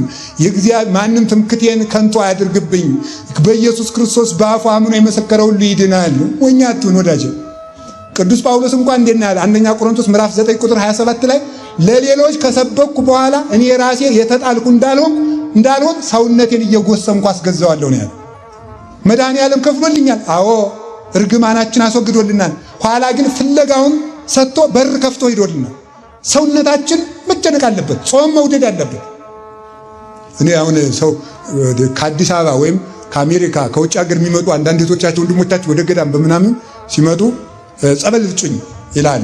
በጥር ወይ በረቡዕ ጧት ምናምን እሺ ምናምን አላ አንደኛው ጓደኛ ቁርስ በልተን ይላል። በረቡዕ ጧት እኮ ነው። አይ እኔ እኮ ስጋ አልበላሁም እጾማለሁ እኮ ይላል። እንዴ የከተማ ሰው ሞኝ ነው እንዴ? ምንድነው ስጋ? ወይ ታምር ነገር እናንተ። ስጋም ፕሮቲን ነው፣ ባቄላም ፕሮቲን ነው። ምን ለውጥ አለው? በላህ ነው። ሰውነትን ጠገንክ ነው። ስለዚህ ያላችሁ ሞኛት ነው። ሰውነታችሁ ጾምን፣ ጸሎት። አሁን ሰው ምንድነው የሆነች መስመር አስምሮ ያችን እንዳትነካበት እየፈለገ እግዚአብሔር መከተል ይፈልጋል። ሰውነትን ማስጨነቅ መትጋት። ኦርቶዶክስ ተዋሕዶ ቤተክርስቲያን ከመብሉ ጾሙን አብዝታ፣ ከረፍቱ ትጋቱን አብዝታ፣ ከምቾቱ ድካሙን አብዝታ እግዚአብሔርን አገልግሉ የምትለን መጽሐፍ ቅዱሳዊ ትርጉም ስላላት ነው። በገና የተባለ ይሄን የእግዚአብሔርን ሕግ በመጠበቅ ተግቶ ውሎ የሚያደር ሰው ሁሉ ይሄ ይባላል። እነዚህ እግዚአብሔርን አመስግኑ አመስግኑ አመስግኑ አመስግኑ አመስግኑ የሚለው መጨረሻ ላይ ይላል ሰብህዎ በጸናጽል ዘሰናይ ቃሉ። እግዚአብሔርን ድምፁ መልካም በሆነ ጸናጽል አመስግኑት ይላል። ድምፁ መልካም የሆነ ጸናጽል የተባለ ደግሞ አምስቱ አዕማደ ምስጢር እንዳሉ ሆነው ጸናጽል የተባለ ምላስ ነው። ጸናጽል የተባለ አንደበት ማለት ነው። መልካም በሆነ ጸናጽል አመስግኑት እግዚአብሔርን ማለት አንደበታችሁ መልካም ይሁን፣ የታረመ ይሁን። የታረመ መሆን አለበት። አንደበት የታረመ አንደበት ይዛችሁ በጎ ቃል የሚወጣው። አሁን እኮ ተመልከቱ፣ ይሄ ተደጋጋሚ እናገረዋለሁ። ውሻ ታውቃላችሁ አይደል? ውሻ ጤነኛ ሳለ ምን ያውቃል? ጌታውን ያውቃል። ሌላስ ማንን ያውቃል? አባወራውን ማወራዋን ያውቃል። ከዛ ቤተሰቡን ያውቃል። ከዛ ሌላውን ያውቃል። በምን ነው የሚያውቀው ሲባል በሽታቸው ነው። የአዲስ አበባ ውሻ ግን ጅል ነው፣ አያውቅም። የማያውቀው ለምንድን ነው? ቤተሰቡ ሁሉ ሽቱ ስለሚቀባ አንድ አይነት ነው። ስለዚህ ማን ቤተሰብ ይሁን፣ ስለዚህ የአዲስ አበባ ውሻ ጅል አይጮህም። ዝም ብሎ መቀለብ ብቻ ነው ስራው። በከንቱ የምንቀልበው ታዲያ ሰው አሁን ምንድነው እንደ አዲስ አበባ ውሻ ሆኗል። መዓዛ ያውቅ፣ ምንም የጌታን ሽታ ያውቅ፣ የቅዱሳንን መዓዛ ያውቅ፣ የመናፍቃንን መዓዛ ያውቅ፣ የዲያብሎስን መዓዛ ይል ዝም ብሎ በቃ ዝም ብሎ ጌታውን ያውቅ፣ የጌታውን ቤተሰብ ያውቅ። እና ውሻ ጤነኛ ሳለ የጌታውንም የቤተሰቡንም ነው የሚያውቀው። ሌላው ቀርቶ ተደጋግሞ ከጌታው ቤት የመጣውን ጎረቤት ሰው ሁሉ ያውቀዋል። በጣም የሚያስደንቀው ነው። እኛ ገጠር ያደግን ልጆች ነን። የጎረቤት ውሻ እንዲለምደን ከጎረቤት እንጀራ እንቀበልና እንጀራ ተቀብለን እንጀራውን ከሰውነታችን ጋር አሽተን እንሰጠዋለን። ከእንጀራው ጋር የሰው መዓዛ ስለሚበላ ከዚያ ወዲያ ያንን ሰው አይበላውም። ይገርማቸዋል። የሰውን ሽታ ስለሚያውቀው ማለት። ውሻ ግን ሲያብድ ቤተሰቡንም ጌታውንም መንከስ ይጀምራል። መናፍቃንም አይምሯቸው ሲያብድ ጌታቸው ክርስቶስን፣ ቤተሰቦቹን፣ ድንግል ማርያምንም ቅዱሳንንም ይሳደባሉ። ለምን? ያበደ ውሻ ሆኗልና። ጤነኛ ውሻ ግን ጌታውንም ቤተሰቡንም ያከብራል። ጤነኛ ክርስቲያን ክርስቶስን በአምላክነት ያከብራል። ድንግል ማርያምን በወላዲት አምላክነት ያከብራል። ቅዱሳንን በቅዱስነታቸው ያከብራል። እና መልካም ቃል የክርስቶስ ያልሆኑትን ሰዎች የምታዩቸው እንደው በሞት ያያቸው አንደበታቸው እንዴት እንደሚወጣ ይዋቸው። ተሳላቂዎች ናቸው። ወይም ቃል እግዚአብሔር እየጠቀሱ ይስቃሉ፣ ይቀልዳሉ፣ ይሳለቃሉ፣ ይሳደባሉ፣ ይነቅፋሉ። ትንሽ ትልቅ አይቀራቸው። አፋቸው የዘንዶ የስድብ አፍ የተሰጠው ማንንም የማይምሩ ናቸው። እና መልካም ቃል ነገር የማይሰራ የማይዋሽ የማይሳደብ የማይነቅፍ በሐሰት የማይምል ከንቱ የማይናገር ጣዖት የማያመልክ የማይራገም መልካም ቃል ባለው አንደበት እግዚአብሔርን አመስግኑት። መልካም ዘፈን የማይዘፍን ማንንም የማይሳደብ መልካም ቃል ባለው አመስግኑ። እና ጸናጽል የተባለ የሁላችሁ ጸናጽሉ ይሄ አገጫችን ነው። ከውስጥ ያለው ጸናጽሉ ሸዋ የሚለው ምላስ ነው። እና ጸናጽል ይዘው ወረብ ከማጥናት በፊት ምላስን መቀደስ ነው። እግዚአብሔር የተቀደሰ አንደበት ይስጠን፣ የተቀደሰ ልቡና ይስጠን። ሰብጉ በጸናጽል ወይባቤ እግዚአብሔርን በእልልታ አመስግኑት። እስኪ በሉ አሁን እልል በሉሽ በሉ። ያው እግዚአብሔርን በምን አመስግኑት አለ? በእልልታ። እልል ማለት ምንድነው የሚለውን ቅዱስ ሳዊሮስ ይተረጉማል። እልል ማለት ምን ማለት ማለት እልል የሚሉ ሰዎች ምን ያደረጉ ሰዎች ናቸው? ግንብ ያፈረሱ ሰዎች ናቸው። እስኪ በሉ ግንብ ያፈረሱ ሰዎች በሉ በሞቴ እንደገና በሉ። የኢያሪኮን ግንብ 7 ጊዜ ዙረው እስራኤል እልል ሲሉ ምን አለ? ግንቡ ፈረሰ አይደለም እንዴ? ስለዚህ ፍጹም ነው 7። ኢያሱ ማለት መድኃኒት ነው። መድኃኒታችን ኢየሱስ ክርስቶስ ፍጹም የነበረውን የኃጢአታችንን ግድግዳ ስላፈረሰልን እግዚአብሔርን በእልልታ አመስግኑት። እልል በሉ። አሁንስ ጥሩ። ቆይ አሁን ሌላ ላመጣ ነው። ቀጥሎ ቄሱ እየሶረ ስብሐት ወክብር ለስሉስ ቅዱስ ይደሉ ይላል። መልሱን እናንተ። እንደዚህ ብሎ ያጥንና ቄሱ ሲገባ ምን እያለ ይገባል መስላችሁ? ወደ መቅደስ ሲገባ እግዚአብሔር አምላኬ በከማና ሀልከ ጥቅማ ለኢያሪኮ በእደ ኢያሱ ገብርከ ወልደ ነዌ ከማሁ አንህል ጥቅማ ኃጢአቴ ወኃጢአቶሙ ለሕዝብከ በእደ ኃጥእ ገብርከ ይላል። ምን ማለት ነው? አቤቱ እግዚአብሔር አምላኬ ሆይ የኢያሪኮን ግንብ በአገልጋይ በኢያሱ እጅ እንዳፈረስክ በእኔም በባሪያ እጅ የኔንም የወገኖችን የምዕመናንን የኃጢአት ግንብ አፍርስልኝ ይላል።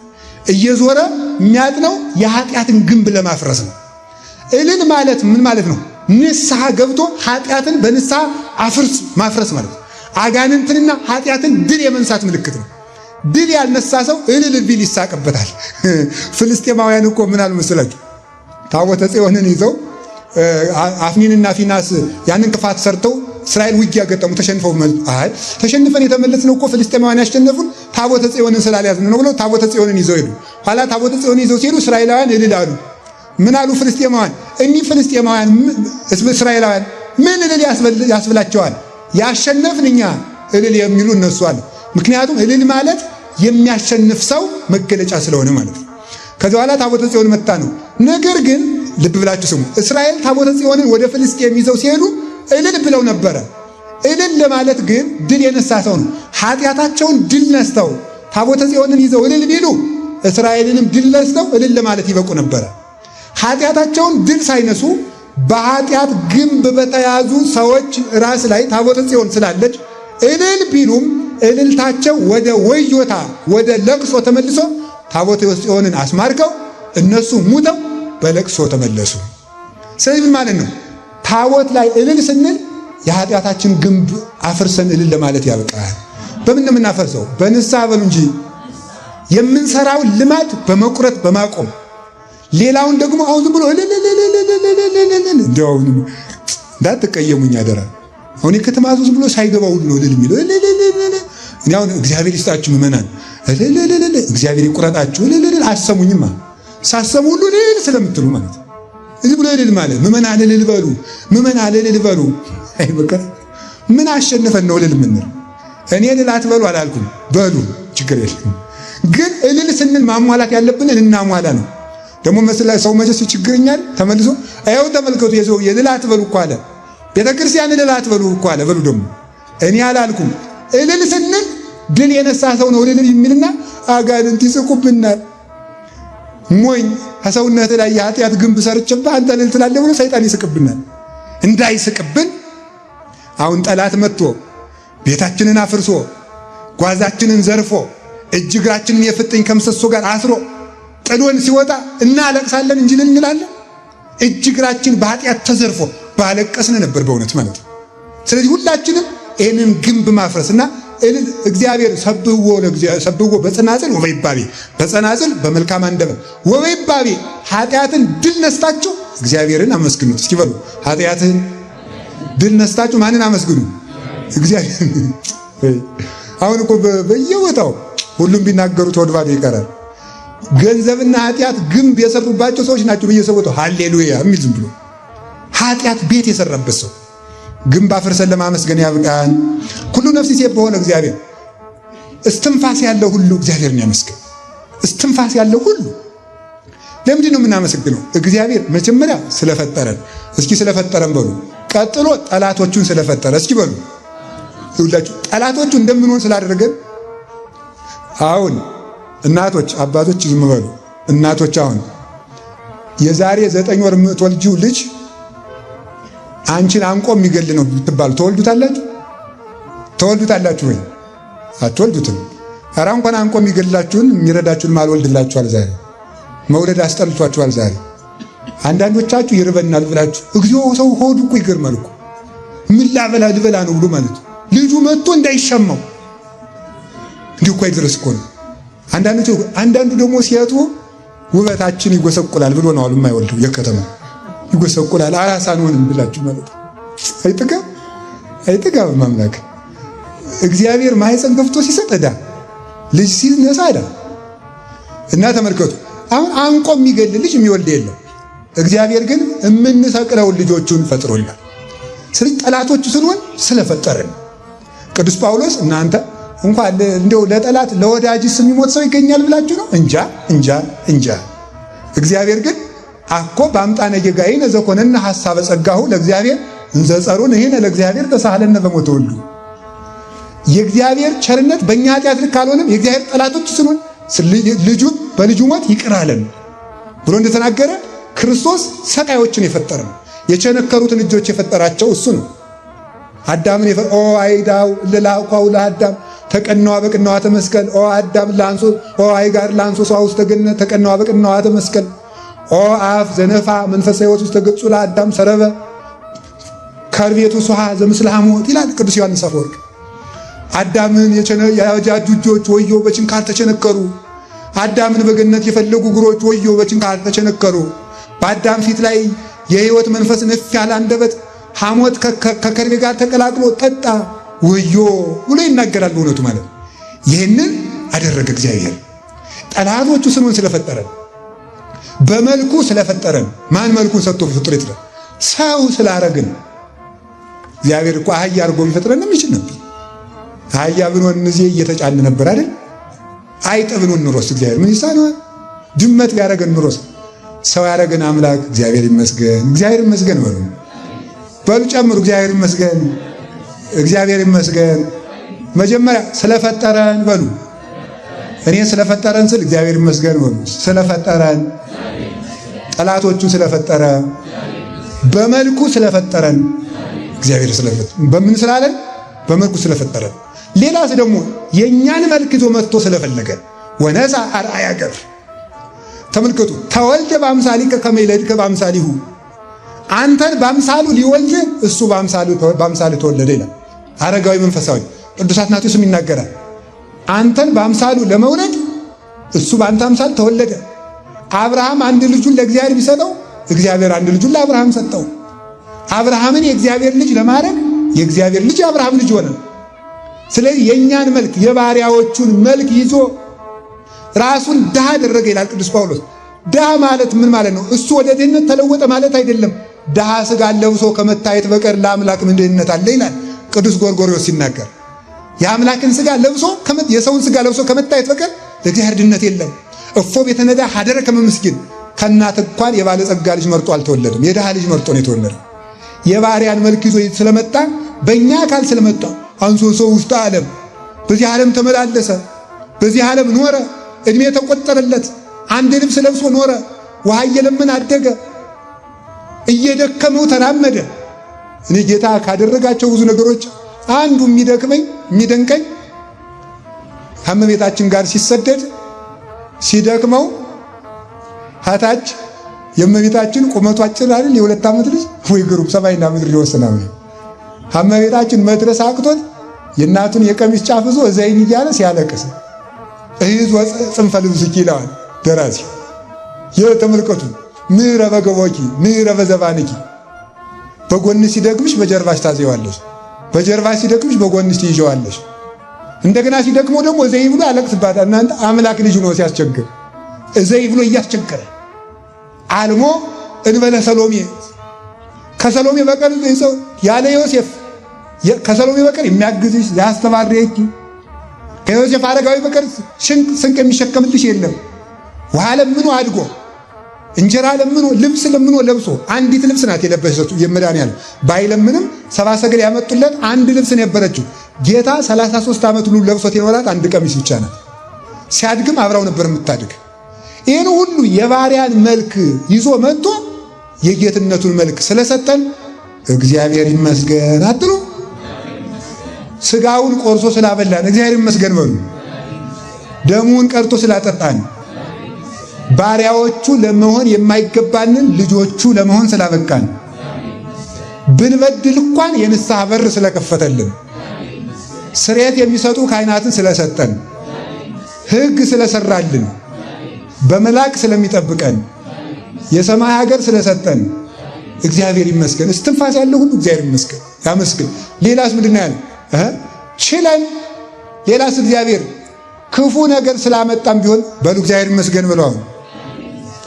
አንድ መጽሐፍ ማር ይስሐቅ ምን ይላል መሰላችሁ? እግዚአብሔር ሰው መንገድ ሲሄድ ውሎ ከመንገድ ዳር ይዘፍናል፣ ደክሞት ይቀመጣል። ሲቀመጥ ምን ያደርጋል? እባብ ፊት ለፊቱ እንዲመጣ ያል ሰውየው እንቅልፍ እያለው እንቅልፉን ድንገት ብልን ሲል ትልቅ እባብ ፊት ለፊቱ ተጋድሞ ያያል። ምንድን ነው የሚለው? ፈጣሪዬ ምን አልኩ? እባብ ያልከኝ ቸራ ያሳየኝ ቸራው ላይ ብዬ ነበር የወጣው ይላል። ግን ሊቁ ግን ምንድን ነው የሚለው? ሰውየው እባቡን እንዲያየው ያደረገ ሳያየው እንዳይበላው ነው። ሳያየው እንዳይበላው እንዲያየው ያደርገዋል። እግዚአብሔር ክፉ ነገርን የሚያሳየን ሳናይ እንዳንጠፋ ነው። ክፉ ነገር የሚያሳየን ሰው ካሰበው ቀጠሮ ሊደርስ ሲል እንቅፋት ወስቶ መጥቶት እግሩ ተሰብሮ እንዲቀር ያደርገዋል አለ። እንዴት? ከመንገድ ሊገሉት በዚያ ቀን ወደ ለሆነ ሀገር እንደሚሄድ ቀጠሮ እንዳለው አውቀው ወንበዴዎች ከመንገድ የሚጠብቁትና እንደሚገሉት እግዚአብሔር ያውቃልና ከመንገድ እግሩ ተሰብሮ እንዲመለስ ያደርገዋል። በጥቂት መከራ ብዙ መከራ ያስቀርለታል። ስለዚህ በጥቂት መከራ ከብዙ መከራ ስለጠበቀን ለምነነው ስላልሰጠን ስለሚያጠፋን ጸጋም ስለዚህ ሁሉ በሉ እግዚአብሔር ይመስገን በሉ። ለምነን ስላልሰጠን ሁሉ ነገር ማን ይመስገን? እግዚአብሔር ይመስገን። እንዲያውም አረጋዊ መንፈሳዊ ምን ይላል? አቤቱ ፈጣሪ ኢየሱስ ክርስቶስ ሆይ እኔ ከምፈልገው ማር አንተ የምትሰጠኝ ሬት ይሻላል ይላል። እስኪ በሉ እኔ ከምፈልገው ማር በሉ አንተ የምትሰጠኝ ምን ይሻላል? ሬት ይሻላል። የእግዚአብሔር ሬት ይጣፍጣል። የዓለም ማር ግን መጨረሻው ሬት ነው። መጽሐፈ ምሳሌ ምዕራፍ 5 ላይ ስታነቡ ምዕራፍ 6 ሁለቱም ምዕራፍ ይህንን የሚያትተው ጸቃዊ ይሁዝም ከናፍረ ዘማ ከዘማዊት ከንፈር ማር ይንጠበጠባል ይልና መጨረሻው ግን እንደ ሬት ይመራል ማለት ከዚህች ዓለም እንደ ማር የሚጣፍጥ መልካም ነገር ይገኛል፣ ግን መጨረሻው ሬት ነው። የእግዚአብሔር መንገድ ግን ሬት ሊል ይችላል፣ ውስጡ ግን ማር ነው፣ ይጣፍጣል። ይህንን ነው ጌታችን መድኃኒታችን ኢየሱስ ክርስቶስ እስትንፋስ ሁሉ ያለው እግዚአብሔርን ያመስግን። በእውነት ግን እግዚአብሔርን ለማመስገን የሚቻለው ሰው አለ ይልና ቅዱስ ቄርሎስ ዘኢየሩሳሌም ሲናገር ምን ብሎ ይናገራል መሰላችሁ? እግዚአብሔርን ማመስገን ማለት ፀሐይን መቼም የፀሐይን ብርሃን በእኔ ዓይን ታይቶ ሊያልቅ አይችልም። የውቅያኖስ ውሃ በእኔ ሆድ ተቀድቶ ሊያልቅ አይችልም። የእግዚአብሔርን ባህሪና ቸርነት እኔ አመስግኜ ልዘልቀው ባልችልም ከፀሐይ ብርሃን ያቅሜን እንደማይ ከውቅያኖስ ውሃ ያቅሜን እንደምጠጣ የእግዚአብሔርን ቸርነት ያቅሜን አመሰግነዋለሁ ብሎ ይናገራል። መጨረሻ ላይ ደግሞ ምን ይላል? ከጓሮ አትክልት ገብቼ ሁሉንም ፍሬ በልተ ካልጨረስከው ብላችሁ ጾሜን እንደሄድ ታደርጉኛላችሁ ወይ? እግዚአብሔርንስ እንደ እግዚአብሔርነቱ ማመስገን ባይሳነኝ ለረሃቤ ያህል ማመስገን እንዴት እከለከላለሁ? ነፍሴ እሱን ማመስገን ትጠማለችና እሱን ማመስገን ጥጋቧ ስለሆነ አመሰግነዋለሁ ብሎ ይናገራል። ይህ ሰብሕዎ ለእግዚአብሔር አመስግኑት የሚለው ስትቆጥሩት ኃይለ ቃሉ 10 ይሆናል። አመስግኑት የሚለው ቃል 10 ነው። ይህ ምን ማለት መሰላችሁ? በ9ኙ ከተማ በ10ሩ ከተማ ያሉ መላእክት አመስጋኞች ናቸው። በአንዱ ከተማ ያለው ጎሏል። ማን ነው? ሳጥናኤል ነው ከሰራዊቱ። አሁን እኛን አመስግኑ የሚለው ማመስገን በ9ኙ ከተማ ካሉ መላእክት 10ኛ አድርጎ የሚያስቆጥር ነው። ስለዚህ ሰውን ሰይጣን የሚያደርገው መራገምና መሳደብ ሲሆን ሰውን መልአክ የሚያደርገው ማመስገን ነው ይላል። ስለዚህ በምስጋና ሰው ከመላእክት ገብቶ ይቆጠራል። ከመላእክት ጋር የምንቆጠርበት ርስታችን ምስጋና ነው። ማመስገን እግዚአብሔርን ያስመስላል። ማመስገን መልአክን ያስመስላል። እግዚአብሔር በባህሪው አመስጋኝ ነው። መላእክት አመስጋኞች ናቸው። መላእክት እግዚአብሔርን ብቻ የሚያመስግኑ ኢዮብን አመስግነዋል። አብርሃምን አርከ እግዚአብሔር ብለው አመስግነዋል። እግዚአብሔር ሰውን ያመሰግናል። አብርሃምን እንደ አብርሃም ያለ ወዳጅ የለኝም ብለዋል፣ አመስግነዋል። እግዚአብሔር ኢዮብን አመስግኗል። እግዚአብሔር ሰውን የሚያመሰግን ከሆነ እኛ የማናመሰግን ምን ሆነን ነው? ሰው እንደው ቅዱስ ዮሐንስ አፈወርቅ ምን ይላል? ለማያመሰግን ሰው ይላል ገንዘብን እንደ ዝናብ ብታዘንብለት እንኳን ሊያመሰግን አይችልም። ለማያመሰግን ሰው በልቶ ካጅ ነው፣ ከሃዲ ነው፣ አያመሰግንም። የዚህ ዘመን ትውልድ አንዱ በደሉ ምስጋናን መብላት ነው። ምስጋናን መብላት ማለት አለማመስገን የመጨረሻ የመልእክት ናት እቺ። ሁለተኛ ጢሞቴዎስ ምዕራፍ 3 ላይ አይደላችሁ? የመጨረሻው ትውልድ አንዱ ምልክቱ ምስጋናን መብላት ነው። ጢሞቴዎስ በመጨረሻው ዘመን እንዲህ ያለ ክፉ ትውልድ ይመጣል። ምን ይላል? በትዕቢት የተነፉ ገንዘብን የሚወዱ ራሳቸውን ይወዳሉ፣ ምስጋና የሌላቸው ይሆናሉ። ምስጋና የሚገባቸውን ሁሉ አያመሰግኑ። እግዚአብሔርንም አያመሰግኑ፣ ድንግል ማርያምን አያመሰግኑ፣ ቅዱሳንን አያመሰግኑ። ኢትዮጵያ እኮ ስርዓት ያላቸው ሰዎች ናቸው። ገበሬ የሀገራችን ገበሬ በልቶ ሲጨርስ ማዕዱን ስሙ ያመሰግናል። እኛ የአምላክን ሥጋ ለጠገብንባት የአምላክን የሕይወት ውሃ ኢየሱስ ክርስቶስን ያገኘንባት መሶበ ወርቅ እመቤታችንን ደግሞ አናመሰግን። ስብሐት ለኪ እምዘበላይነ ሥጋ ወልድኪ ወምዘሰተይነ ደመ መሲኪ አግብርትኪ ወአይማትኪ።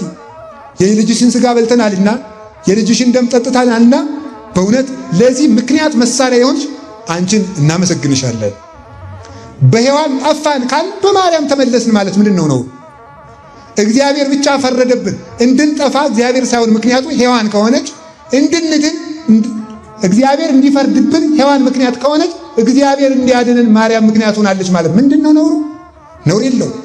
ምክንያቱም ይህን የሆነች እመቤታችንን ከማመስገን በላይ ምን ሊኖር ይችላል? እና እመቤታችንን እንድናመሰግን እንዲሁ ምን ነው አባ ጊዮርጊስ እንዳለው ድንግል ማርያም ሰውነቶቼ ሁሉ እንኳን ለሰውነቴ ለጠጉሬ አንደበት ተሰጥቶት ባመሰግንሽ እንኳን ሊበቃኝ አይችልም ይላል።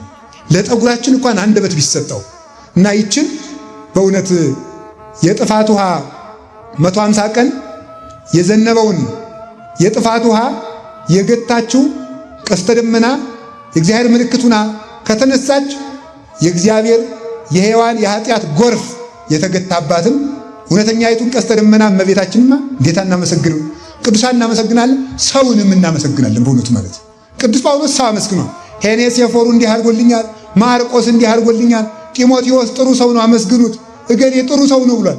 ሰውን እንኳን እንድናመሰግን ተደርገን ማንም ሰው ጌታ ሁሉንም ጴጥሮስን አመስግኗል። ቅዱስ ጴጥሮስ ብፁዕ ነህ እያለ ሴቶችን አመስግኗቸዋል። መልካም ሲሰሩ መልካም ለሰራ ሁሉ ምስጋና ይገባዋል።